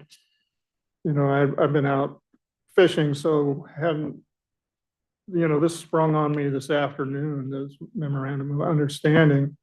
And my understanding is that it just appeared in the packet on Friday. There's not much time to review or look at this thing. I'm grateful to Larry Edwards for looking at it pretty closely and putting a letter to the editor in tonight's paper that expands upon what these numbers really mean and how they can, how much flexibility and unenforceable mechanism, no enforcement mechanisms in it. And I think that we all know that there are many in this community, perhaps a majority, who are very unhappy with recent unchecked growth of the cruise industry. To suggest that this memorandum of understanding is a good starting point to have a discussion, as it was suggested, is way off the mark, even kind of insulting to those who see things a bit differently than. So in my view, what this memorandum represents is a kind of a wish list of the cruise industry and not a good starting point. Thank you.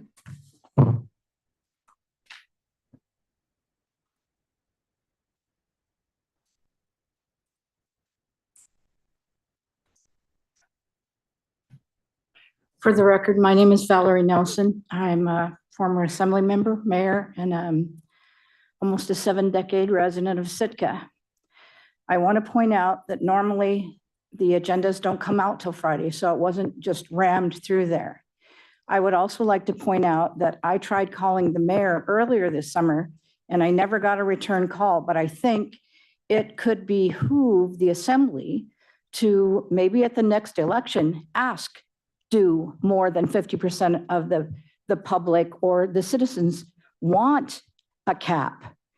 I have mixed feelings. I'm not involved in tourism, but I have young relatives that one of them spent $500,000 on a wildlife boat that was built locally. And if you as our governing body come in and all of a sudden change all the rules, how are those people going to pay those obligations? And it's also like, I'm not happy about the signs that I see about Paradise Lost.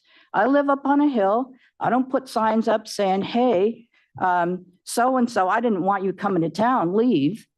And I just think it's downright rude. I'm not saying that we should let 10 million people come in a day, but there needs to be a reasonable thing to this. And I think that if we go willy-nilly passing things without thinking about it, because that is a private dock out there, that the city could find themselves in a class action lawsuit that would be funded probably by the cruise industry. So, maybe the new tourism task force that you appointed tonight should weigh in on this, since, you took Chris McGraw out and Christine McGraw, which I don't believe she owns any of that dock.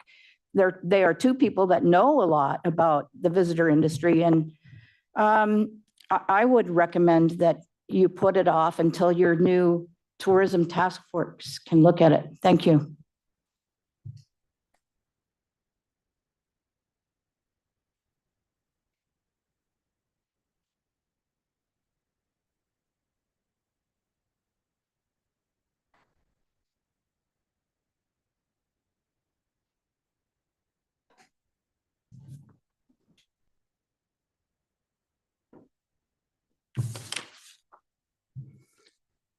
I'm Larry Edwards.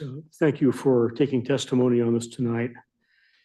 Under MOU Section 1A1, an action by the city is triggered on days when the capacity of all ships visiting Sitka will exceed 7,000 lower berth capacity. No action by the cruise terminal is specified. The action triggered is for the city to attempt to not permit any ship of 1,001 or more lower berth capacity from using city facilities. But the language allows the city to accommodate, say, for example, 4 ships of 1,000 lower berth capacity each to use its facilities.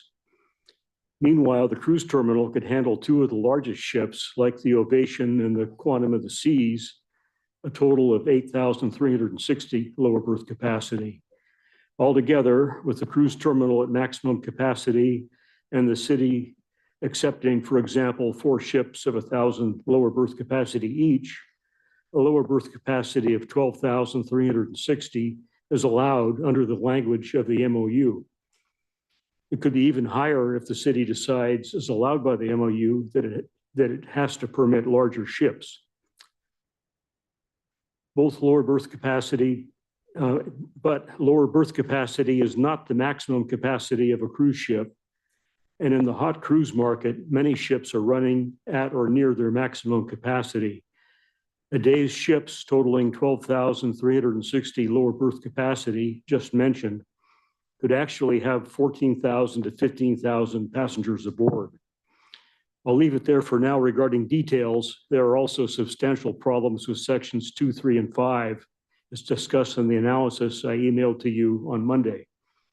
Additional problems are that the MOU is a non-binding, unenforceable agreement, and that its 5-year term locks in substantial harms to the quality of life in Sitka. Please do not approve the MOU, and I think Sitka needs a regulatory approach instead of a contractual or MOU or MOA kind of one. Thank you.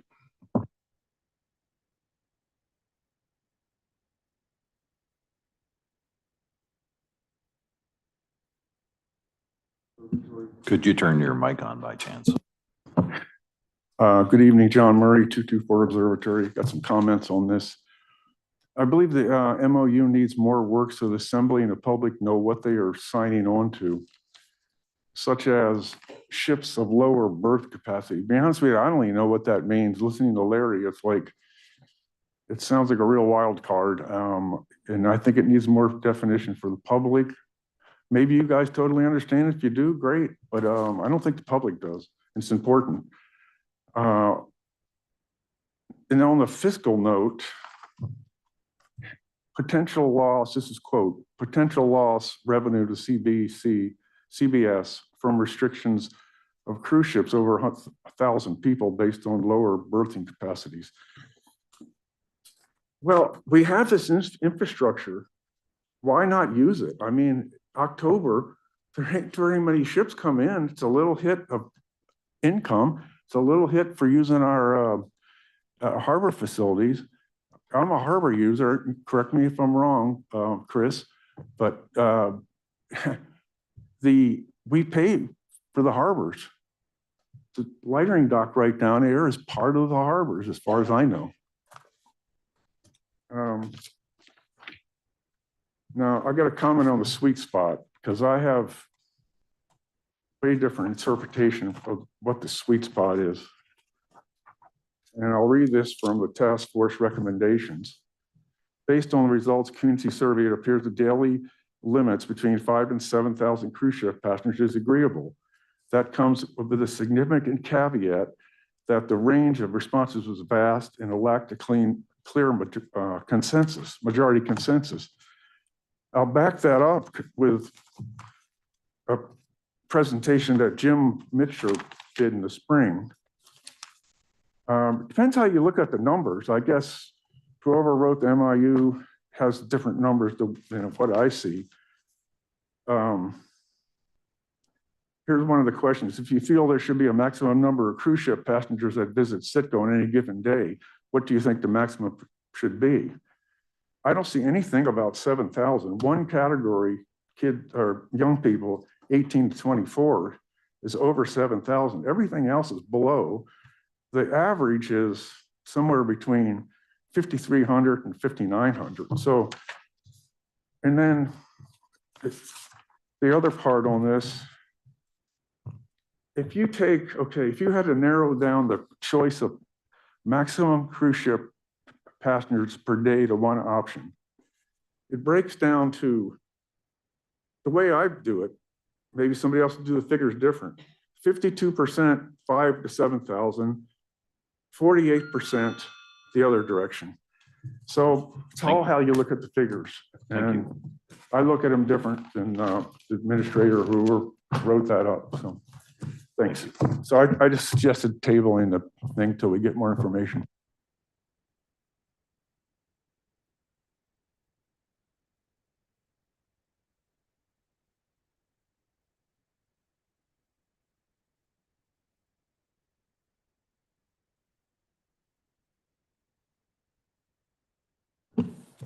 Barbara Bingham. Echoing my earlier comments regarding the lip service we pay to protecting our environment and community well-being without meaningfully addressing how we want to and can actually do that, I'll quote from the recitals E and F in the draft MOU on tonight's agenda. E, the protection of destinations is a vital element of responsible tourism. The parties recognize the importance of collaboration on initiatives that help preserve the integrity, cultural heritage, and beauty of the most precious visitor destinations in the world. And F, Sitka as an island community is limited in its resources and must carefully consider how it can transition to a more sustainable future without causing undue harm to the environment or the livelihood of its residents. So I respectfully submit that allowing the number of cruise ships capable of carrying the numbers this MOU would allow will have an outsized and irreversible impact on our local waters, fisheries, and subsistence requirements because of increased acidification. Cruise ships remove sulfur from their engine exhaust by means of scrubbers. The ships docking in Sitka mostly use open loop scrubbers in which a buffer solution, usually salt water, is sprayed into the exhaust stacks, washing the effluent, generally without treatment, directly into the ocean. So one medium-sized cruise ship discharges an estimated 6.3 to 8.7 million gallons of wastewater per day. So in addition to sulfur, it contains polycyclic aromatic hydrocarbons, which are PAHs, particulate matter, nitrates, nitrites, and heavy metals, including nickel, lead, copper, and mercury. So, and also here are two of the 3 points I included in a letter to the editor, which appeared in last night's paper. The Tourism Task Force recognized that good management decisions require accurate and complete data on the situation at hand. That data currently does not exist regarding the full extent of impacts to our local environment, economy, and quality of life. An important task force recommendation, therefore, was that comprehensive and statistically valid data be collected to inform any cruise tourism decisions made by the Assembly on behalf of the community. The Assembly accepted that recommendation. The current draft MOU as written will lock us into its term for 5 years and should absolutely not be implemented because it is not yet based on adequate data. And the analysis memo accompanied the MOU in the Assembly packet states the Tourism Task Force indicated a community sweet spot of being 5,000 and 7,000 daily passengers based on lower berth capacity. So, and by my reading of that data, we do have community preference, the data we do have. Thank you. Thank you.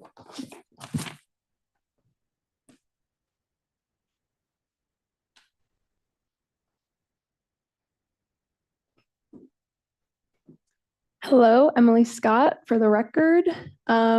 I have a lot more I could probably say about this, but it's been a long meeting and I think the other people commenting have much more eloquent words for it. But I really underline that this should not be passed tonight if we just elected a tourism commission to review things like this and make these decisions and influence this and represent us, because this is kind of the whole point of a very lengthy process from the Tourism Task Force recommendations. And this feels very fast compared to the rest of that process. I also think that a big thing that came out of the Tourism Task Force recommendations was the need for data. We're at a loss of data. We don't have good data.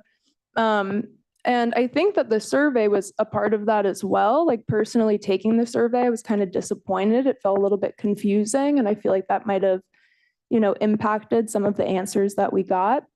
In addition, people don't know what lower berth is. So when taking that survey, they were probably thinking maximum numbers. Overall, I think we should wait. We should push this for the Tourism Commission. And I think there should be more transparency in this process. I don't know why this has been happening for 3 months behind closed doors.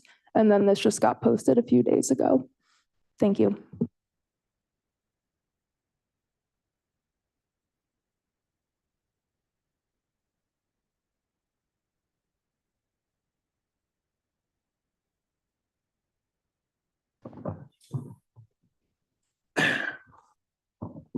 Following my brilliant crew members is always tough to do. My name is Eric Jordan, and thank you, Deputy Mayor and Assembly members, for your service. 5 years ago, next month, I brought a resolution to our Fish and Game Advisory Committee to declare a climate emergency in the Sitka area based on what the Alaska Federation of Natives had recently done. It passed unanimously, 16-0. A couple months later, several months later, the Assembly did similar.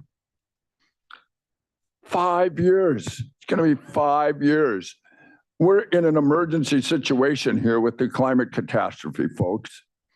It is time to start waking up for the future generation and doing something about it. The boat is sinking.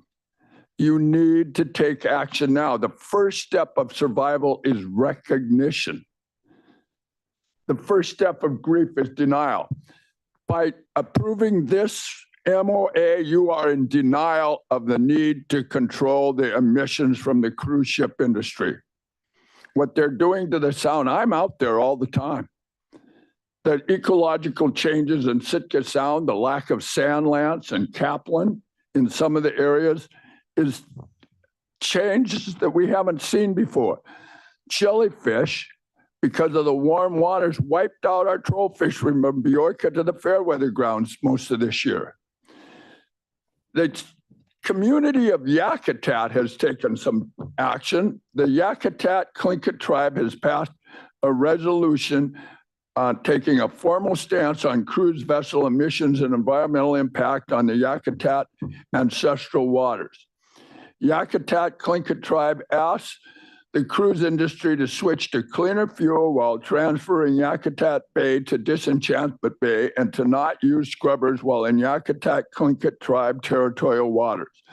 Yakutat Tlingit tribe is committed to safeguarding the future of Yakutat ancestral waters and ensure the continued viability of our ecosystem for the benefit of future generations.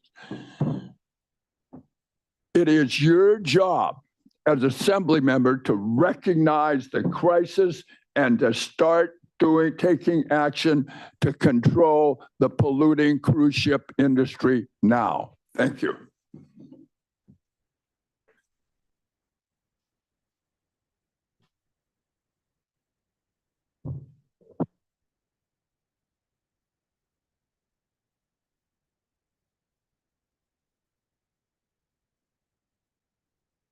Cami Hutchins.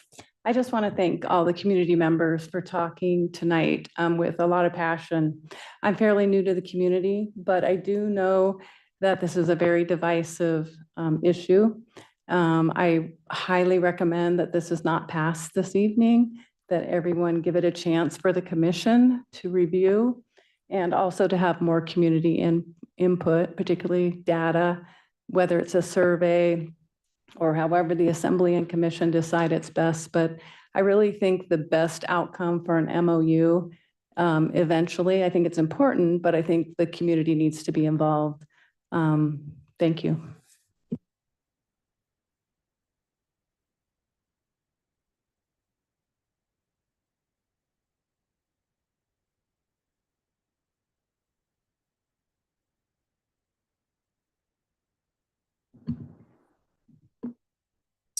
Thank you. We'll bring it to the Assembly.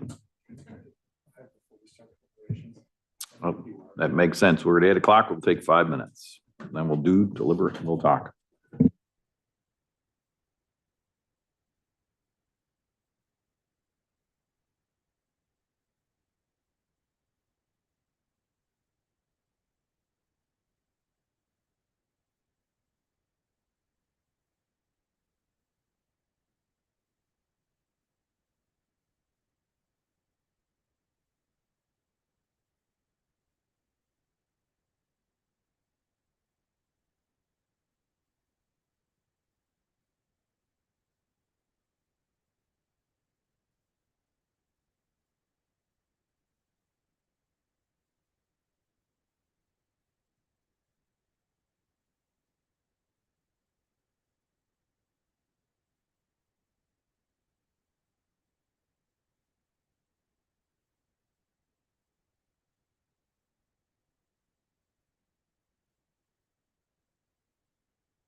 All right, we're back together here. Assembly is seated.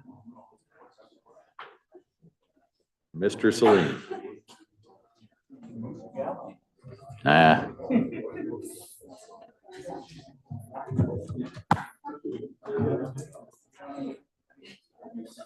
All right, assembly deliberation.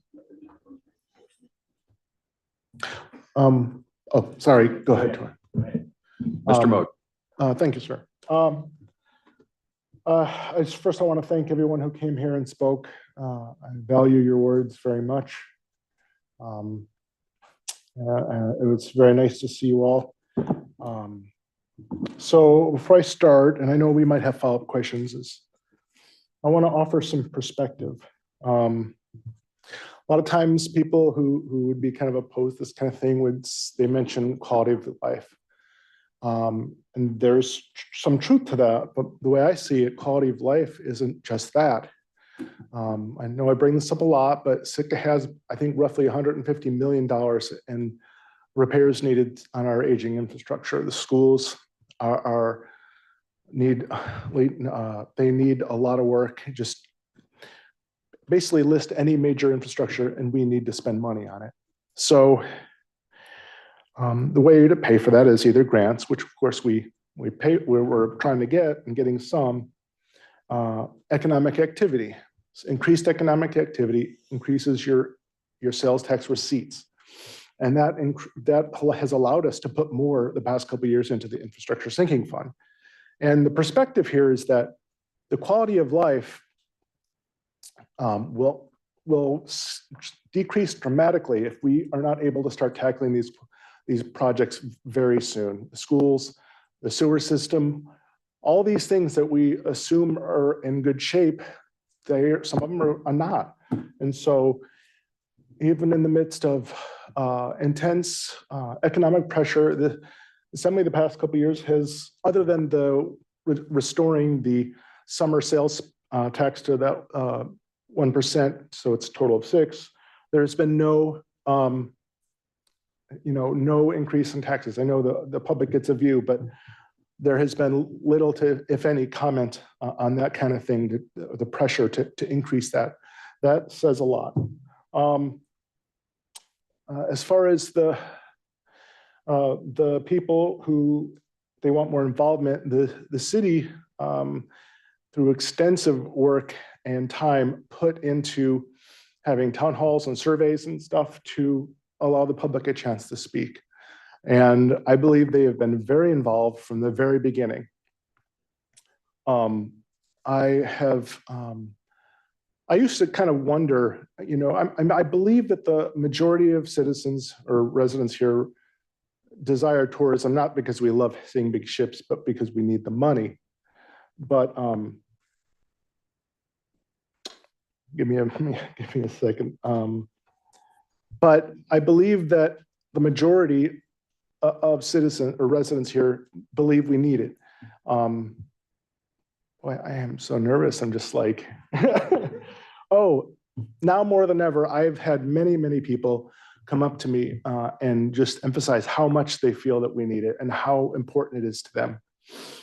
There's been primarily speakers here against this, but I cannot count on how many people are counting on us to make a decision, if not at this meeting and another one soon. To get a cruise industry to agree to a voluntary MOU is not super common.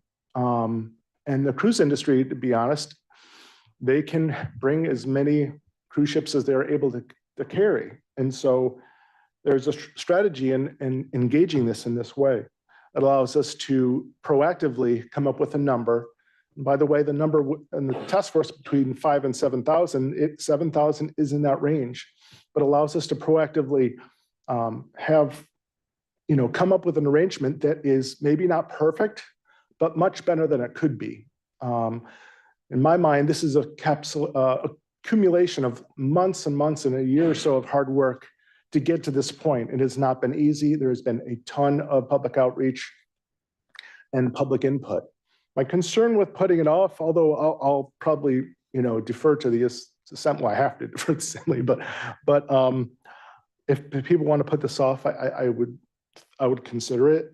My only concern is when you start putting it off and saying, well, you know, we need to do studies now, we need to do this, it can get picked apart and nitpicked till the cows come home and it never actually happen. And I want this document, although not perfect, I want it to happen. If not today, soon. I want to thank the staff for working on this. Thank you, John, you've been on this, but Amy was helping with the public outreach. Just looking at my notes here. And this is very much a compromise between, say, the industry and a town.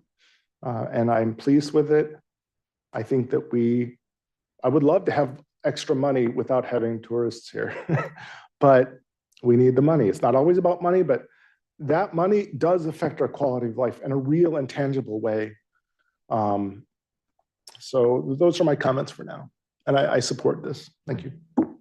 Mr. Christensen. Yeah, I think there's a couple of points here. First of all, on whether or not to delay it, which I think we should, and we need to make into account that this doesn't take effect until the 26th season.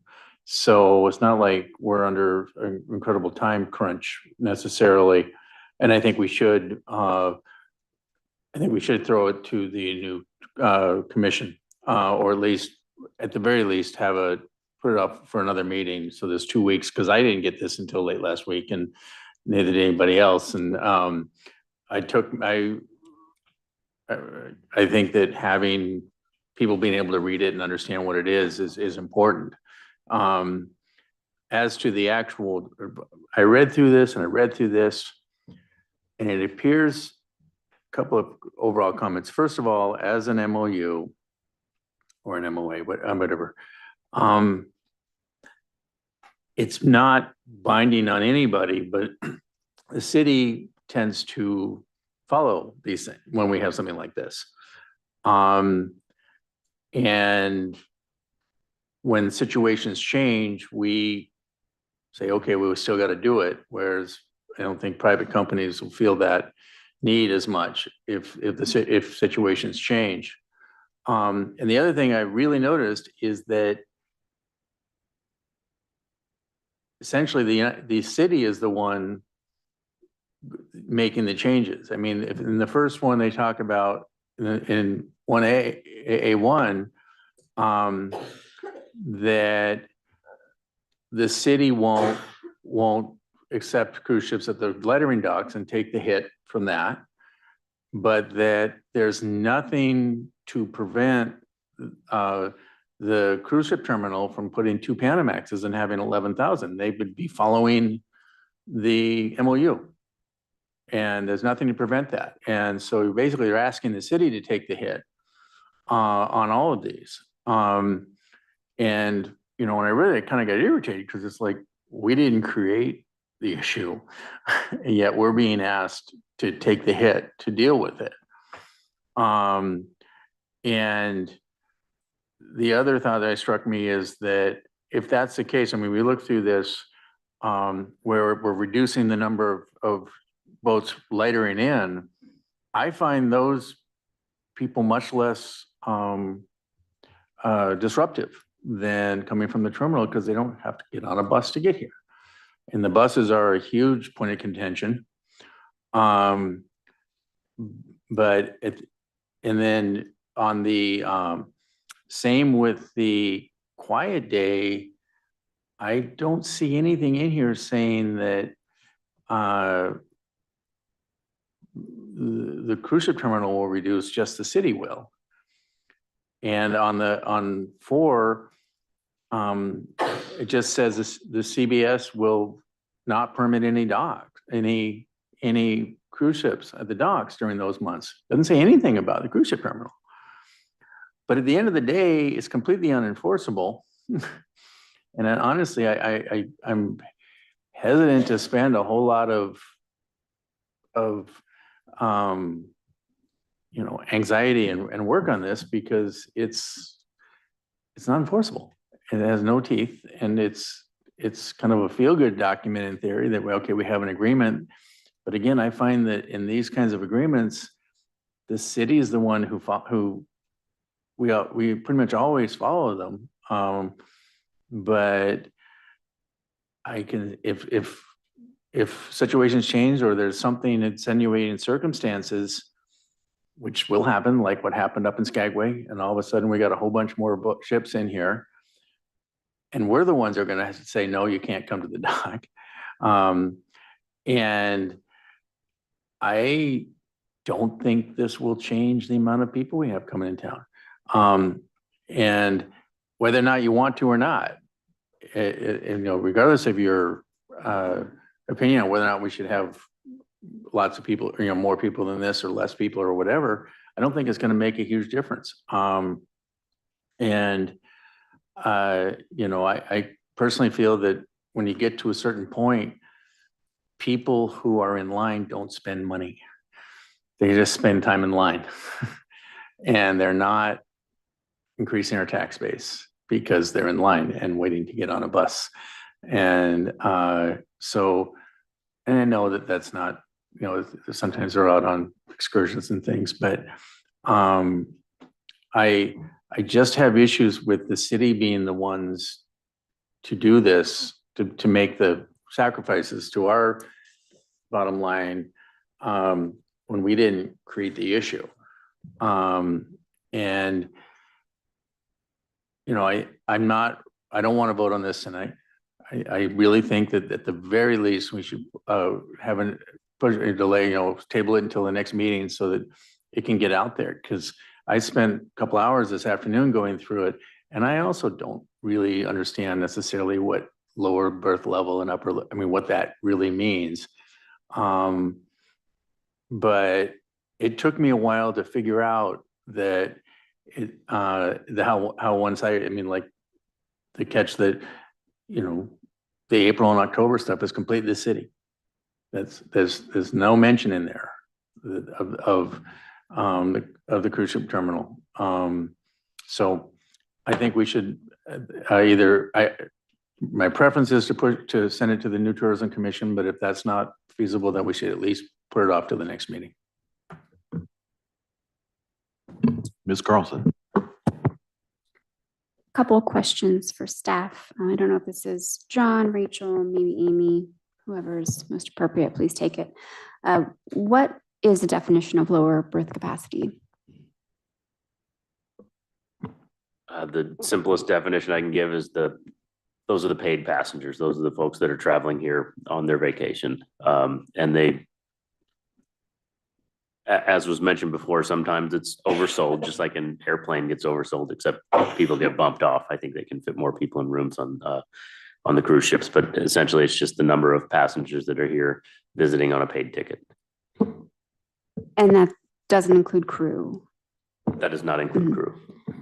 So are crew considered an upper berth capacity, or why the term lower?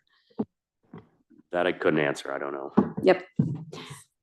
Thank you. I think it's a weird historical thing from ships having had bunk beds most of the time. And just kind of in a quick definitional search, I think there's some cruise ship rooms that have pull down beds up top, and like literally they're uppers and they're not counted because they're overflow. I remember those from the ferries. Thank you. That's helpful. Is there another document out there that the cruise terminal has that kind of sets their own policies for numbers and times and that? There is. Mr. McGraw has his own berthing policy for his facility. I didn't put it in this packet. It's obviously his property and his policy. And I didn't want to attach it to make it seem like his berthing policy is part of our memorandum of understanding. But he does have a berthing policy that he uses to schedule use of the facilities, and he works with the industry throughout the years to kind of guide them on what kind of load he wants to take at the facility there. Okay, thank you. Is there something we as a city are interested in, like a lightering policy that's a specific document just to talk about? Or is this MOU in essence our lightering policy? That's a great question, and that's actually how I would have used this document if it were to move forward. I would be providing this to CLAA, the Cruise Line Logistics organization. They do some of the scheduling. I'd give it to our harbor master and have them use this as the guideline, constant communication with the Sitka Sound Cruise Terminal. And we would flex in the as the schedule's coming together to make sure we meet the numbers that are in here. So in my kind of trying to make this symmetrical and understandable, if the cruise terminal has their own policies and then we don't have our own policies, but we have this joint agreement, then maybe we're missing something. Or if this joint agreement is in essence our policies as well, has the harbor department considered doing something for policies? Maybe that's more of a Chris question. I don't know. Is there something out there that's been discussed as this? As far as our own lightering policy, I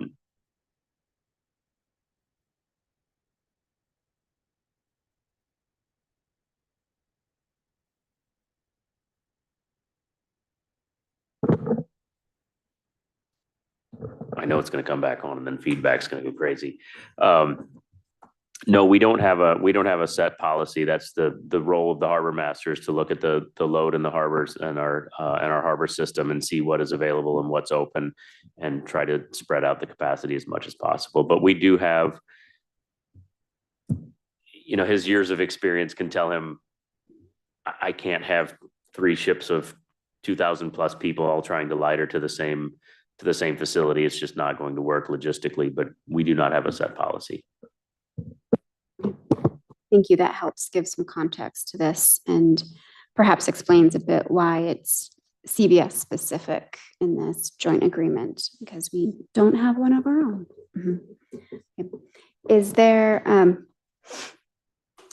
Rachel probably, since John's technically unavailable.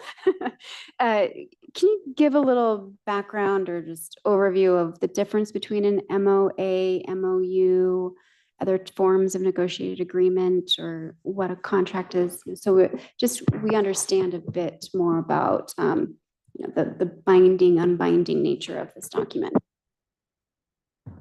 Sure. So for a contract, you have to be exchanging something, right? It's valuable consideration is kind of the legal term there. So both parties are engaging in an exchange. A memorandum of understanding is an agreement about how you're agreeing to mutually operate, but there's no payment being made from one party to another. And that's why it's different from an enforceable contract. It's kind of mutual promises, but without necessarily a medium of exchange. Memorandum of understanding versus memorandum of agreement. Is there anything in that that's? I would need to look into specifically how CBS uses those terms. I don't have that answer for you off the top of my head. Thank you. Mr. Salim. I'm liking where Thor was going on the city hamstringing itself, and that's only going to spawn like new dock construction. I can think of a couple of places that can become private lightering facilities right now if they wanted to. I don't like this thing at all. I see all kinds of weasel words in it, and it's just going to guarantee a lock on the cruise ship's business plan for like 5 years. They'd even be able to raise their rates going 5 years down just because nobody else could, risk coming in and use the city facility if they're over. And we did create this issue. I learned that from the task force because if we would have voted in a dock in front of SJ, the town could have controlled that, so that kind of set the market. And and the other deal too is the 5,900 average. That if you got to throw Saturdays out because they're already volunteering that Saturdays there's nobody in town. So, or from the Love Boats anyway, I'm going to be voting no on passing this thing. Thank you. Mr. Yustat. Yeah, thanks. there's a lot to kind of take in on this document and the discussion so far. I'm not really for waiting until the commission gets to review this. I think they're gonna have to get their feet under them before they take on something this large. This document is kind of comprised out of the task force. Most of what it is trying to do was suggestions that have come out of that task force, people who spent a year trying to develop something like this. So I think it has been vetted by the community. A lot of these suggestions came from community input. So I think there's a lot of that in there.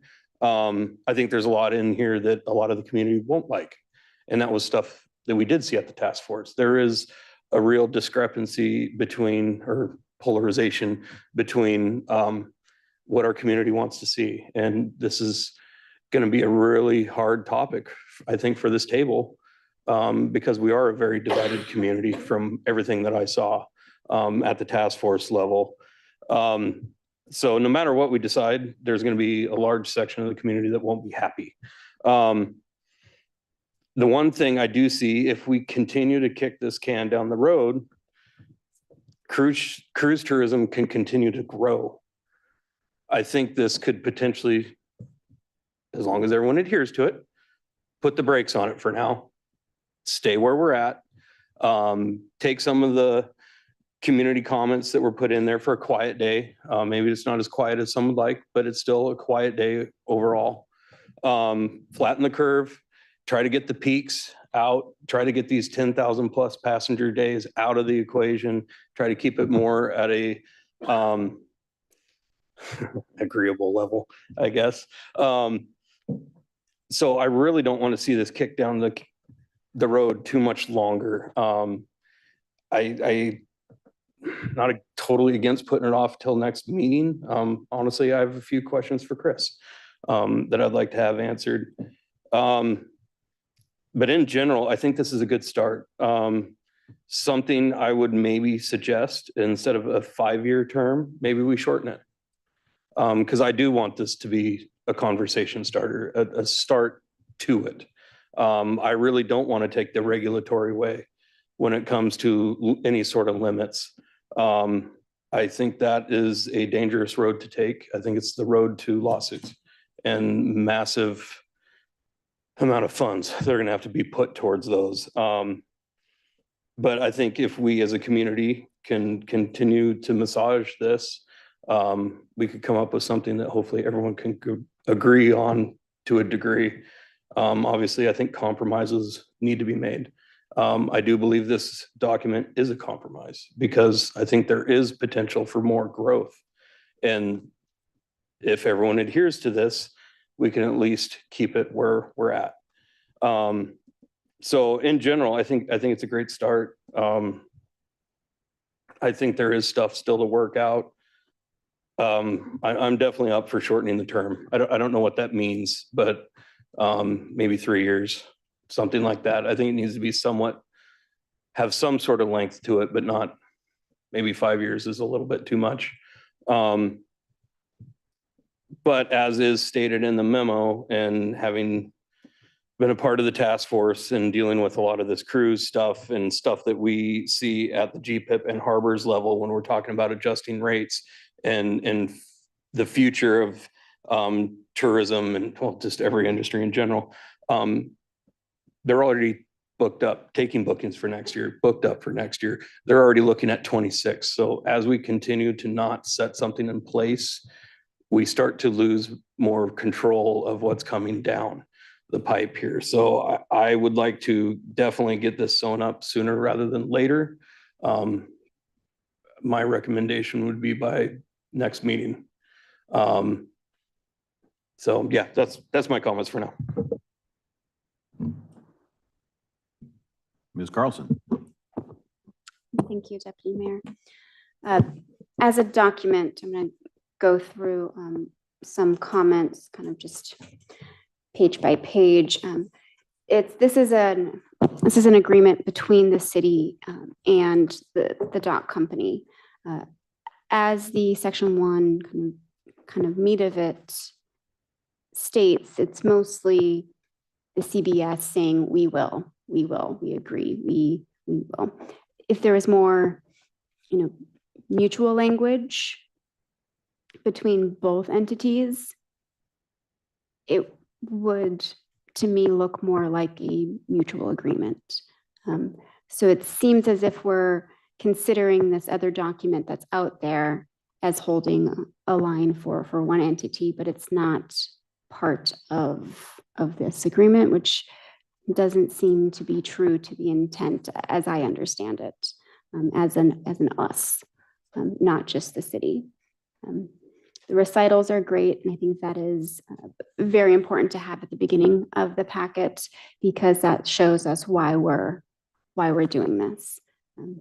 So thank you for including that, and we can all agree on those A through H, then we're much better off as a community, both economically and to the degree of that kind of quality of life.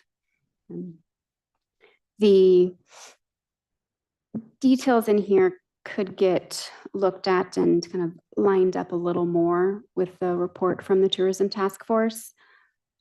I'll say specifically with the idea of quiet days. There's an S on that from the Tourism Task Force, and there's just a singular in this MOU. I'd want to see a Friday and Saturday, so a weekday quiet and a weekend quiet, because a street closure potential Monday through Friday would greatly impact locals to not be able to schedule in, okay, Friday I can go to the pharmacy, Friday I can use the drive-through at the Brink, Friday I can do all of my errands as needed, from both a local business as well as families.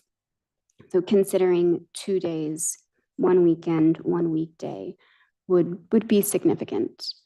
I think there's room here to acknowledge a bit more as well from the community that this is just an MOU with the dock company, not the cruise industry. There may need to be in the future another MOU with the cruise industry if we're concerned about pollution and other things happening around Sitka. This is our first step with engaging with the industry. There is a regional strategy group forming with municipalities and agencies around Southeast that could look for like a unified solution towards more of those big picture things that an individual municipality doesn't have perhaps the capacity to take on our own. So that's out there, but not something that can be in this MOU, unless it's like shore power. But we're not there yet. The look on the term, I'm on page 3 now. There's 3 paragraphs under that term section. If the second paragraph could be the first one, I think that would help us understand a bit more about what we're looking at here, because that talks about the parties agreeing to meet annually and review lessons learned and potentially update for parameters, goals, and opportunities. Then that 5-year piece isn't, as I read it, isn't a we're locked into this for 5 years. This is just if we don't change it sooner, we have to look at it at 5 years. That's how I read it. John, can you give me more insight there? Am I looking at that incorrectly, or what's the idea behind the term? No, I think you're looking at it correctly. The intent with the 5 years was directive number 2 from the task force recommendations was flatten the curve. So the thought was a longer term with steady numbers throughout that term would stop the cyclical changes every 1, 2, or 3 years. Thank you. I wanted to say that explicitly because I think if you just read it quickly or don't read it 3 times, I could very much understand why a community member would think that we're locked into something for 5 years here. And that's not the case. Is there a thought of this coming back to the assembly for review, for updates? Is there a plan to take it to our new tourism commission? Is that just between administration? Is there something that we need to write in here, or what's the idea there for how updates could have in the future? I would foresee in the future, updates, yes, going through the commission, and then coming back to the assembly if there are any substantial changes. The reason this first one has not gone to the commission is one, because the commission didn't exist, and the commission was a recommendation of the task force. The creation of the commission was a recommendation of the task force, just like this negotiated agreement was a recommendation of the task force, and then later an action item from the assembly. It said, go administrator, go negotiate this. But I don't think there's anything stopping the assembly from then presenting it to the new commission. Thank you. Yeah, that timeline there of outcomes from the tourism task force, the high priority items, to be achieved in 1 to 3 months. We're getting that done right now. And so if community members think that this is all of a sudden, here it is, but this is how we planned it. And it may seem fast because summer does that to us, but this is what we were looking at, and we've seen Tourism Commission get formed in that amount of time. This MOU, our first discussion about collecting more data, so we're getting down that list of achieving the suggestions from the task force in the timeframes set out. So the rest of the document, great kind of overall stuff you kind of need to see. The main piece there, section 1A, 1 through 5, could get negotiated. I'm not seeing much here that seems like there's been a give and take between the parties. I'm seeing the city agree to things that would match a previous document from the other half, and maybe a little bit more back and forth between the two groups to really negotiate could be the next step. Mr. Mosier. Thank you. I know you have to talk too, so I just wanted to get another thought in here. This conversation has been very helpful, and I think a lot of the things everyone has said is very pertinent. But something Chris said just cued me, and I was thinking in the back of my mind, but sometimes hard to articulate, is we may, and like Scotty, you said we had the chance to have a dock that we owned, and there's no way that we would have known, that this situation would happen. So, it's just the way it was. But we may have a very good chance, because every time we go for an edit or it goes to the Sustainability Commission, which will take a lot longer than you think, because they have to get their feet under the water and figure out how to operate. Every time we do this too, it has to go back to legal review for us and the other parties. So I'm very concerned, and as has been stated, we can, this is a very flexible thing. In my mind, we get this locked in for 5 years, and then, if we want to change it a little bit, tweaking it, we can re-enter negotiations.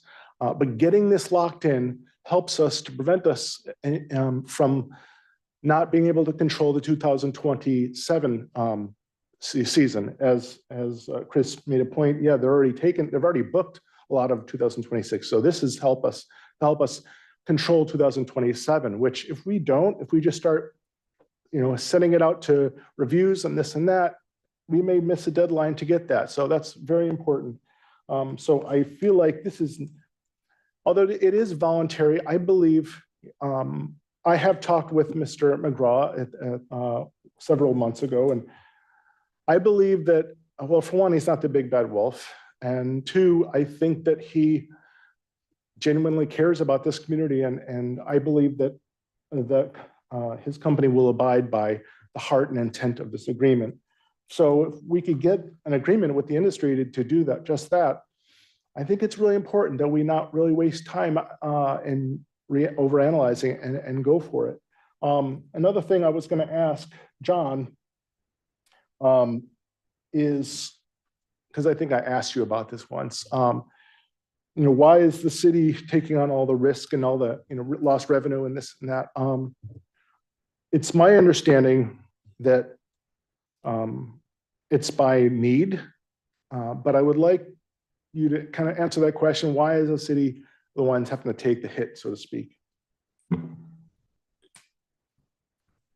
You asked the hard question, and we'll have to address the elephant in the room. We're trying to negotiate and have negotiated with a private facility, and that private facility has rights with the use of their own facility. And if we hear from the community that they want a certain number, it's nearly impossible or very difficult to tell someone, no, you are not allowed to bring those ships in, or you're not allowed to bring that many passengers in.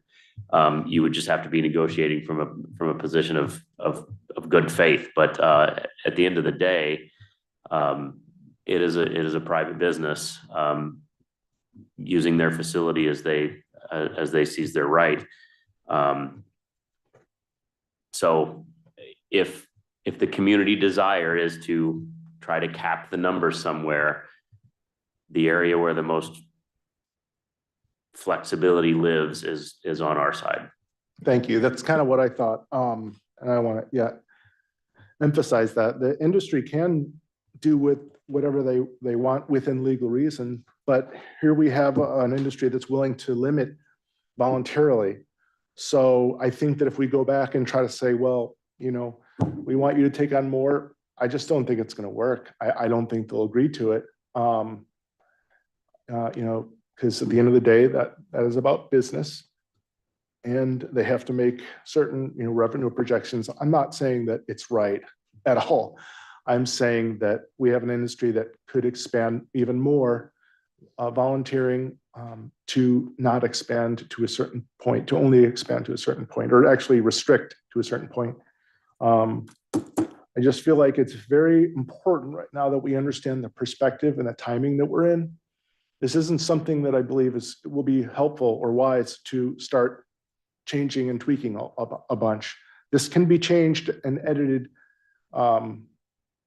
so when we're not locked into this, I believe that we should abide by the spirit of it and actually abide by it. But what's to say the Tourism Commission doesn't get some time, get comfortable with these kind of things, and then they say, we maybe in 2 years we renegotiate this or whatever. I don't know, with more information. I see this as a start, not the ending. Those are my comments. Mr. Christensen. Yeah. So again, I hear what you're saying about, I think it would be months before the Tourism Commission to do it, but I think we should at the very least give people a chance to really read this and table it until the next meeting once we get our discussion done. But when I read through this is, if the city is going to be the one making the changes because that's all we can control, why do we need it? I mean, we can just do that. And I don't even see anything in here saying that they're going to try to keep it below a certain level. But, I mean, there's no language at all to say they're going to make an attempt to keep boats out in April and October. So if that's the case, I mean, the only one in here is if the city already has booked some at the gliding facilities, they'll attempt to not bring in big ships, which is just going to mean we're going to race to see who can book the ships first, which I could see understandably. And if I own the cruise ship terminal, I would be trying to maximize that too. I don't begrudge them that. But it would be saying, well, you're not working in good faith, you're trying to, if we did that, if we said, oh, let's try and book as many lighters as we can, then the terminal would say, well, you're just, so if we're the ones who are gonna lose the revenue from having the docking fees, we don't even need this. If that's what we decide we want to do, that's a little too, but I think once we've kind of had our say tonight, we should table this until the next meeting, just to allow, I spent more time reading through this than I have in a packet in a long time, trying to figure out exactly what it says, because the first read through the second read through was very different after I read it, and the third read through was different again. So I think we need to give the public time to really digest this.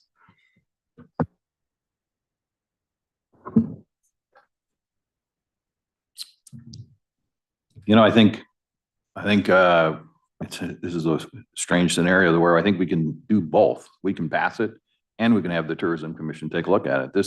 Nothing precludes them from taking a look at this after we move forward with something like this. And I think, to speak to Tor's last question here, why do we need to do this? I think we need to assume, the good intent on both sides, and we are having a conversation, and this codifies that conversation in this MOU, a non-enforceable document, by the way, which codifies the intent of both parties. And I think that is a valuable conversation that we've had, and it reflects what the task force asked for. The task force and the assembly asked for a negotiation with a private entity to try and come to some understanding as to where we're headed, and some understanding as to the interest of the community. And I think it was a wise decision on the part of the assembly to put Chris McGraw on the tourism task force, because he had the opportunity to listen to and understand the concerns of the community. And, by his own admission, in various public statements, has said he values this community, he plans to live here, and this is his community. He doesn't want to wreck it. And I think we have to assume that's his intent, and we have to assume a good intent on both sides when we talk about this particular agreement. So the purpose of this agreement for me is, as I said, is to codify the conversation and to lay out the going forward what we'd like to do. Now, having said that, I think the Tourism Commission has a role in taking a look at this down the road, and taking a look at this in terms of how we might want to modify this within the realm of possibilities with this kind of a document that does not include any enforceability beyond the good intent of the parties involved. Because as Tor just pointed out, the city could race to bring in the big ships to lighter. That doesn't fit with the intent of the agreement that we talked about. It doesn't fit with that idea. And I don't want to start by looking at all the possible negatives in a circumstance and saying there's no positives to this. Because this is Sitka. We are a group together, and we solve problems. And this is the beginning of that conversation. And this is the beginning of that process. So I think I would be in favor of cutting the term down to 2 years, just to make sure that we come back and take a good hard look at this. I don't want to overload the new commission with a very fraught topic without some sort of basis and some sort of structure behind that, so that we can work with what we have in front of us before we move forward with what they recommend. Because commissions, in the end, they rank recommendations to the assembly. The assembly has to decide whether they're going to take that recommendation, and whether that recommendation reflects what the assembly is hearing from the rest of the public, and so forth. I'm also in favor of giving the community another 2 weeks to take a look at this. My inbox still has plenty of room if you want to, I can get more emails about this, and I appreciate the ones that I got. I read them all. I find them informative. So I think we can have kind of both sides of what we're after here. We can have the Tourism Commission take a look at it, and we can have a structure that we go forward with going forward in the near future, so that we all understand that. And I think we should take at face value and in good intent the good faith behind this agreement that has been engendered. This was something the assembly asked the administrator to enter into, and the process took quite a while. I mean, it wasn't an instantaneous decision. And, is it a perfect document? I have yet to read a perfect document, or a perfect MOA, or a perfect contract. There isn't one. but it's a good starting point for where we might want to go. You know, I certainly understand the concerns about the environment. This isn't the document that's going to solve that problem. This document is a conversation between the city and a private entity as to how we're going to work together and try and enhance these things. I also read this to see the city's doing most of the heavy lifting on this, like we're the ones that are restricting ourselves. But again, you're talking to the assembly. We control the city component of it. We don't control private industry. And I think that's what we can work with. That's why it reflects what it does. And that's the way I read it.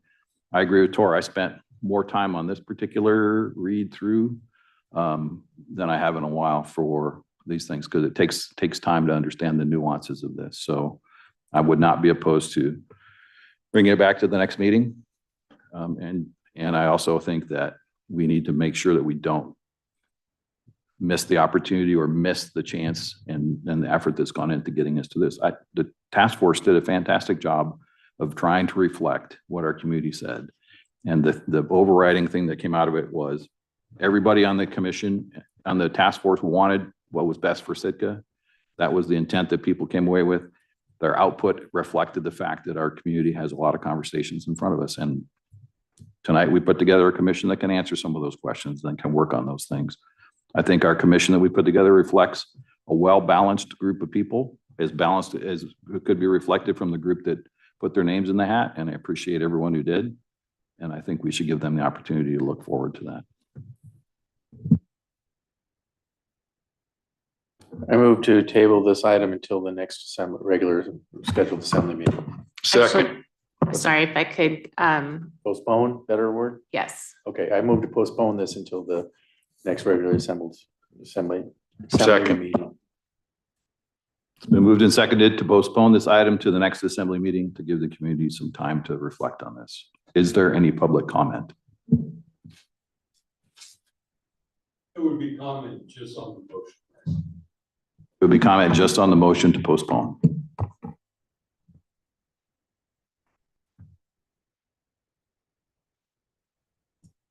Cami Hutchins, I was just wondering if the postponement, prior to that, if we could hear what the financial change would be. Let's say that we didn't have we decided that the big ships were at the private dock and the city didn't take any smaller. Is there some way to figure out the financial before we actually have a vote?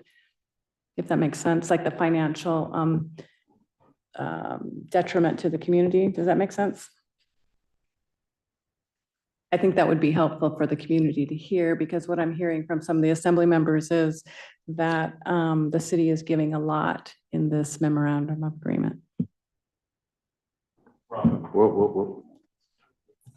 we don't go back and forth. What I mean specifically is we're saying that the city is giving a lot. We're giving up those fees for the docking fees for the smaller ships.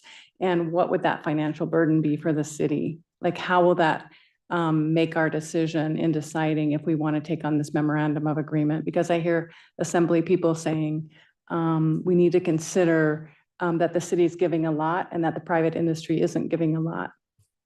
Does that make sense? Thank you. Further public comment on the motion to postpone? Seeing none, assembly deliberation? I would just say that that's the kind of information that we could probably have in 2 weeks, so we don't have now. I agree. I think I saw John writing some notes. Mr. Mosier. Thank you. So I'm in favor of this. Tim, you floated an idea of changing the timeframe to 2 years. Chris has mentioned 3. How is that going to play into what happens between now and then? Because I don't want to get to next 2 weeks from now and we'll be like, well, we think we might want to do, John, can you find out from us what will happen if the agreement could still stand if we change it? John, could you speak? Honestly, I have no idea. I have no clue. On the term length? Yeah. Do you anticipate changes or problems with continuing to execute this agreement if it's, say, brought down to 2 or 3? I don't. I'm not speaking directly to that question though, but since the question did come up about the fiscal note, that one could also be very difficult to find before the next thing because we won't really know if there is a loss until a full schedule is built, and things might just shift to different days. So it'd be kind of a guess, but a scientific guess. I think we, maybe a way to work on that would be to take a look at some past experiences in terms of what would be an impact if we had to do such and such over a time frame, over a month or something like that. I think that would be helpful for, I mean, obviously, I get what you're saying. The schedule is yet to be set, so there's no way to know if there would even be an impact to the city or not going forward, or what it would look like. But what would it have looked like in, say, May or something? So that might be useful information in terms of what could potentially take place. I think what Kevin was maybe saying is if you could ask Chris if we switched to 3 years, if he'd have a problem with that, so that we'd have an answer to that. Yes, thank you. Sure. I'm still kind of thinking that if we passed a resolution to close all city lightering facilities for the 2026 season, you know, whether we're going to limit it right now in the memorandum to vessels with less than 1,000 people. I don't know the legality of that or the legality of just saying we're not going to take any lightering on any of our facilities because we got to satisfy the citizens to drop the numbers. And this agreement, I don't see it dropping the numbers at all. It's just full of weasel words.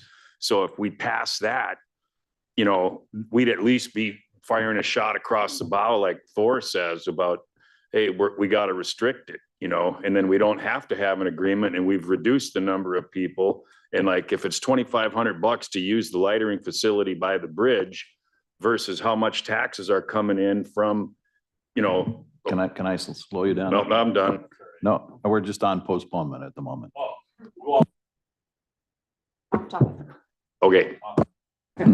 Sorry. Your comments are valuable and valid, but right now we're just talking about whether we want to postpone it or not.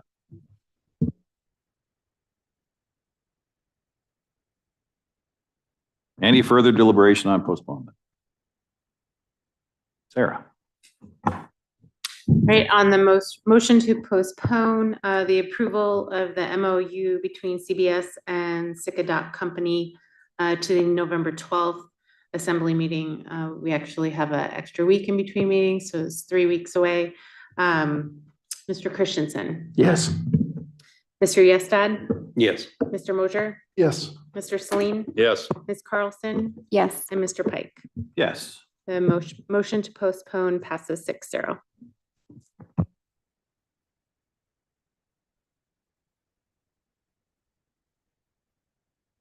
All right. We are now at another persons to be heard. We are now at persons to be heard for public participation on any item on or off the agenda. Not to exceed 3 minutes per individual. Please come forward. Please come forward and state your name for the record. Barbara Bingham. I would just like to encourage the assembly not to put too much weight on the fact that the task force received a lot of public comment and had time to really interact with the public. I was a task force member. And I think there are only 2 meetings that allowed public comment. All the other meetings were work sessions. So with no public comment. So that really did limit our interaction as a body with the public.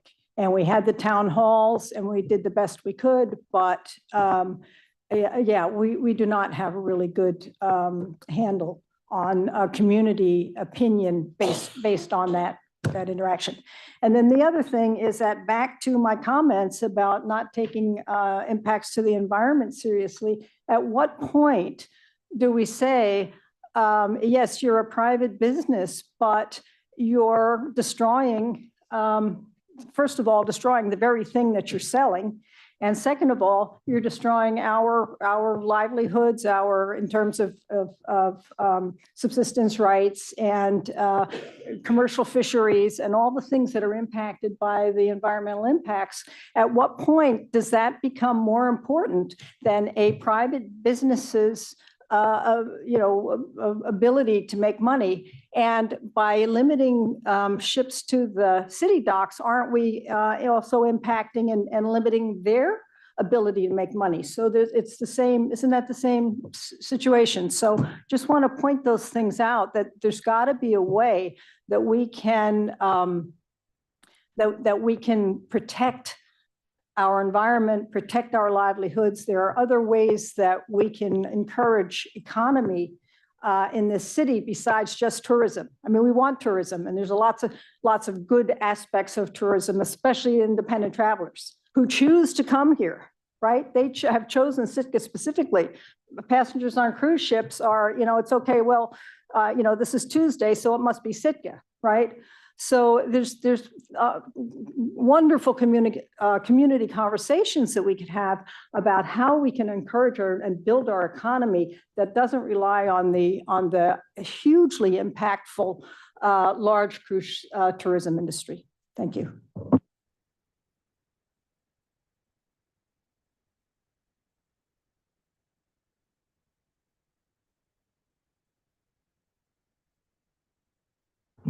Jimmy Froelich, just a clarification.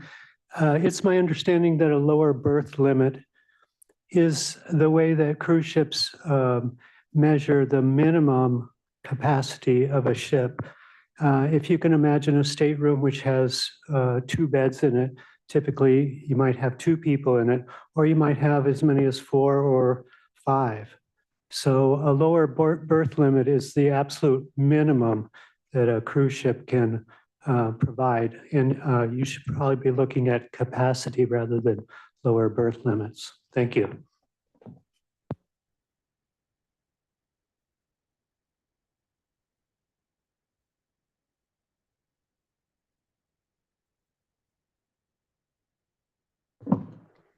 Larry Edwards, I was just going to say basically what Jimmy just did, but to put it a little more simply, it's basically the number of cabins times 2.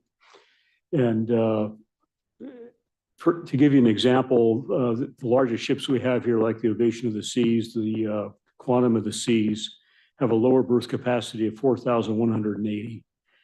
And very few of the cruise lines actually publish their maximum capacities, but Royal Caribbean does, if you really dig deep in their websites. So for those 2 ships, the maximum capacity is 4,005. I don't know how they come up with the odd number there, but they do.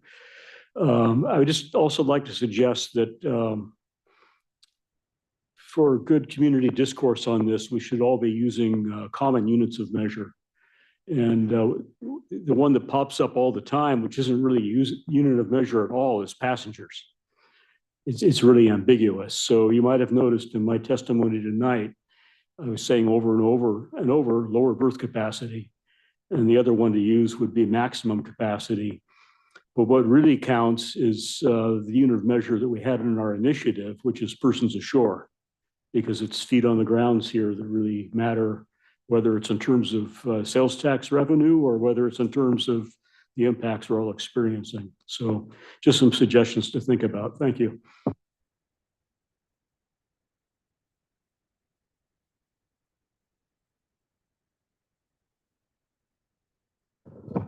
Robert Haddle, Assembly, I want to thank you for all your work.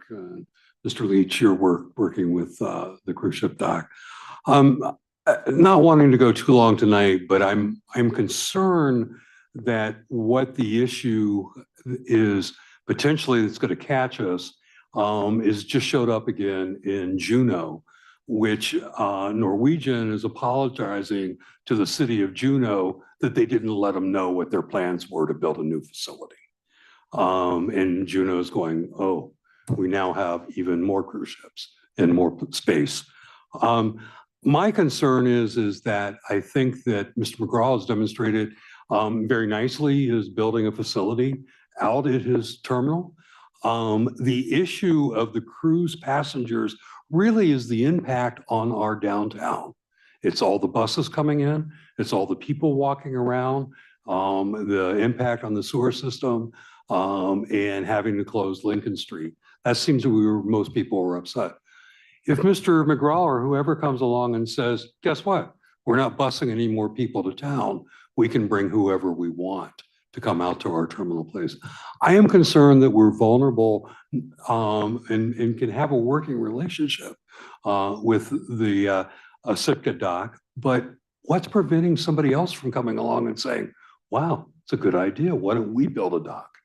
And someone coming along and saying, well, we're going to isolate ourselves to what we're building out at the dock, and it's not going to impact the city anymore. And we can just keep bringing more and more people in.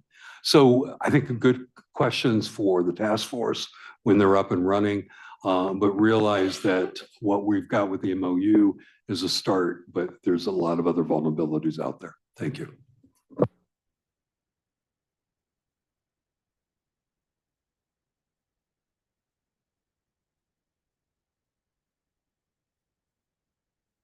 Sarah?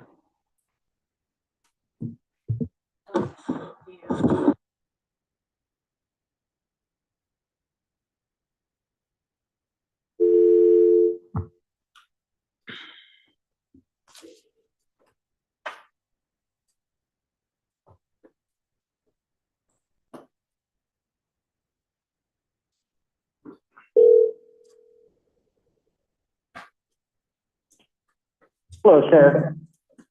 Hi, Austin. We are at persons to be heard for items on or off tonight's agenda. If you could state your name for the record, and then your 3 minutes will begin. Of course. The name's Austin Cranford. I wanted to quickly speak on the MOU. I'm not going to mention the berth, the lower berth and the higher berth, because it was already mentioned by people that had come up to persons to be heard. But yeah, there's a lot of economic data that the city needs to look at. I know members of the assembly mentioned, oh, we need the money to pay off all these debts. Well, part of the issue is we let ourselves get into that much debt to begin with. I've harped on this before. I'm going to harp on it again. The New York Federal Reserve is saying that by September 2025, that there's a 57% chance of recession. Statistia is reporting a 62% chance by September 2025 of a recession. My own coding models are reporting a 66% chance of recession by September 2025. The last time those statistics were that high was 1981 and 1975, which both had a recession. And then, yeah, I mentioned previously that the Federal Reserve cut their rate by 0.5 percentage point. The last time they did that was 2001 during the dot-com bubble, 2008 during the housing crisis, and 2020 during the COVID crisis. So we have all this statistical data that is pointing us towards a economic catastrophe. And we're like, oh, let's put all our eggs in one industry that respectfully nobody is going to be doing if a recession comes down the pipeline. No one's going to be cruising. So we're going to be out all this money and all this other stuff if we continue to go down this route without paying attention. Regarding the maximum capacity of ships, you can reach out, as stated by Larry Edwards. Sometimes they're not released, but anybody that is an investor, for example, I own shares in the Norwegian Cruise Line, I can reach out to investor relations and get the maximum capacity of their vessels because they have a fiduciary duty to provide that information if I request it. So we can get this information if that's what the assembly needs. But we need to look long and hard that we're not walking ourselves into a trap because we're not paying attention to the data. And that's all I have to say. Thank you.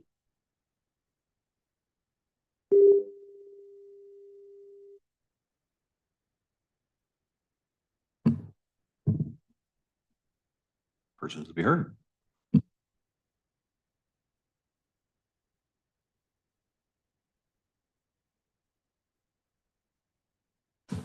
Emily Scott, for the record. I would say that I'm glad we're taking more time. The community can look at it. Assembly can look at it. The authors can look at it. Seems like there's a lot of misunderstanding on all fronts. So it seems like in this case, extra time is necessary.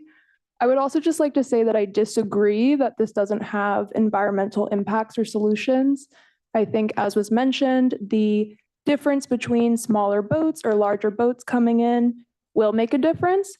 And having somebody closer to town versus taking diesel buses all day, every day, back and forth contributes a lot to our environmental impact. Thank you.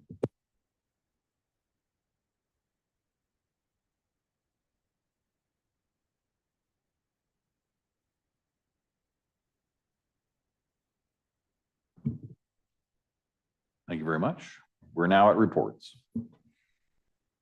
The mayor's not here. I don't have a report for him. I have no idea what he would say. Mr. Leach.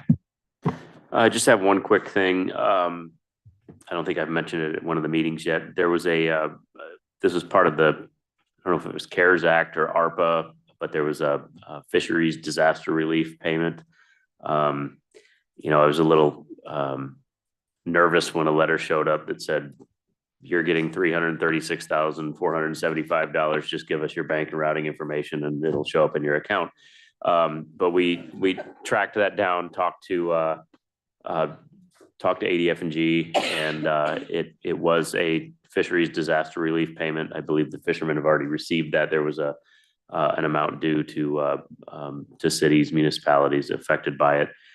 So we did receive that payment, and appropriation will be coming forward soon. And our plan is we feel that an appropriate use for that is to put it back into our haul out facility and can help with some of the budget shortfalls there. So the overall good news is we got a big payment that we weren't expecting. Thank you. Ms. Jones. Just that I'm settling in well. Staff has been really great getting me up to speed. I've gotten up to speed on the big things with outside counsel. Mindy and I are getting into a nice rhythm for the kind of day-to-day workflow. And the first discussion with the animal shelter issue took place last week, and we'll have a follow-up discussion next week. Liaisons. So Mr. Christensen. I guess I'm the unofficial liaison to the pets. But I was at the first meeting with Rachel and the folks from FOSS's, which is, I think how you say it, and from people from the police department. And it was a good meeting. I think a lot of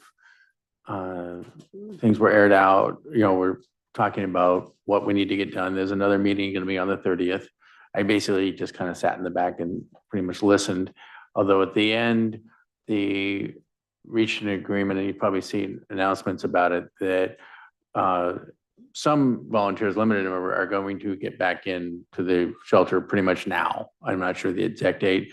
The chief said that there weren't any animals in the shelter right then, so FOSS's was going to send a group in to clean it, and they're going to get maybe not full on like they used to, but members of FOSSA are going to be back in the shelter now. Not this minute, I think they're probably home, but and that's good. So it's kind of, we have a kind of a short term, get the MOU done so that we can get the shelter operations running. And then I have every intention with you two to have the community meeting to decide long-term, what we want the shelter to look like. And that's going to be more of a community meeting to get input as to, okay, do we want a shelter? And if we do, which I think we do, what do we want that to look like? And so eventually, maybe before the next election, we'll try and get a revised ordinance, because it of course is outdated and doesn't take into account a lot of the things that we are already doing. So just a report on that. Thank you. Quiet at the assembly, at the commissions and boards. Alrighty, we are now. Oh, wait, it forgot me. Well, I'm sorry, Sarah. You got to make yours bold, Yeah. November 6th and 7th, the Assembly has a strategic plan retreat those evenings. November 12th, you have a regular meeting, and then I am looking for one of you to attend the Library Commission meeting on November 6th. Both the primary and alternate liaison are unable to attend that evening, so it's a Wednesday.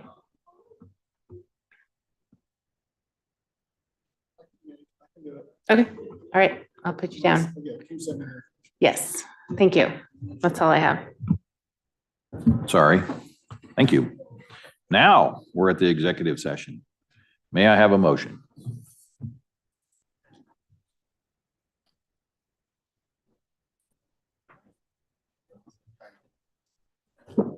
I move to go into executive session with the municipal attorney to review attorney-client communications regarding pending litigation in the Baranoff Taxi and Tours LLC and Thaddeus and Melissa A. Lara versus Robert M. Beatty, case number 1SI 230045CI. Second.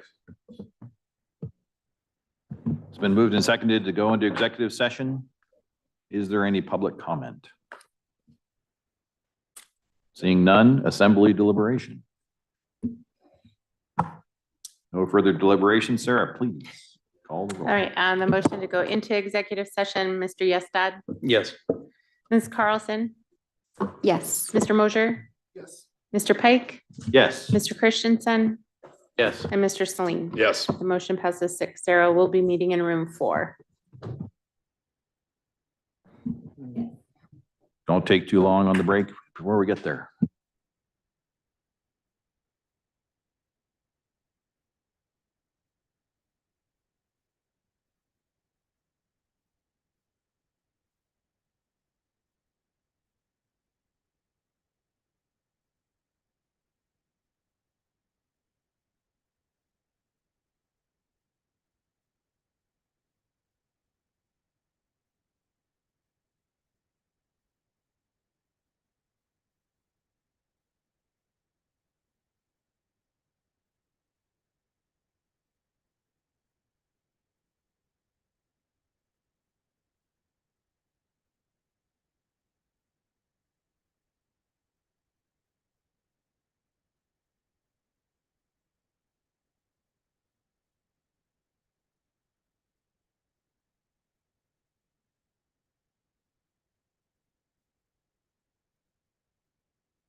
I move to Motion to reconvene. reconvene. Second. May I have a motion to reconvene? Sorry. To reconvene as the assembly. Second.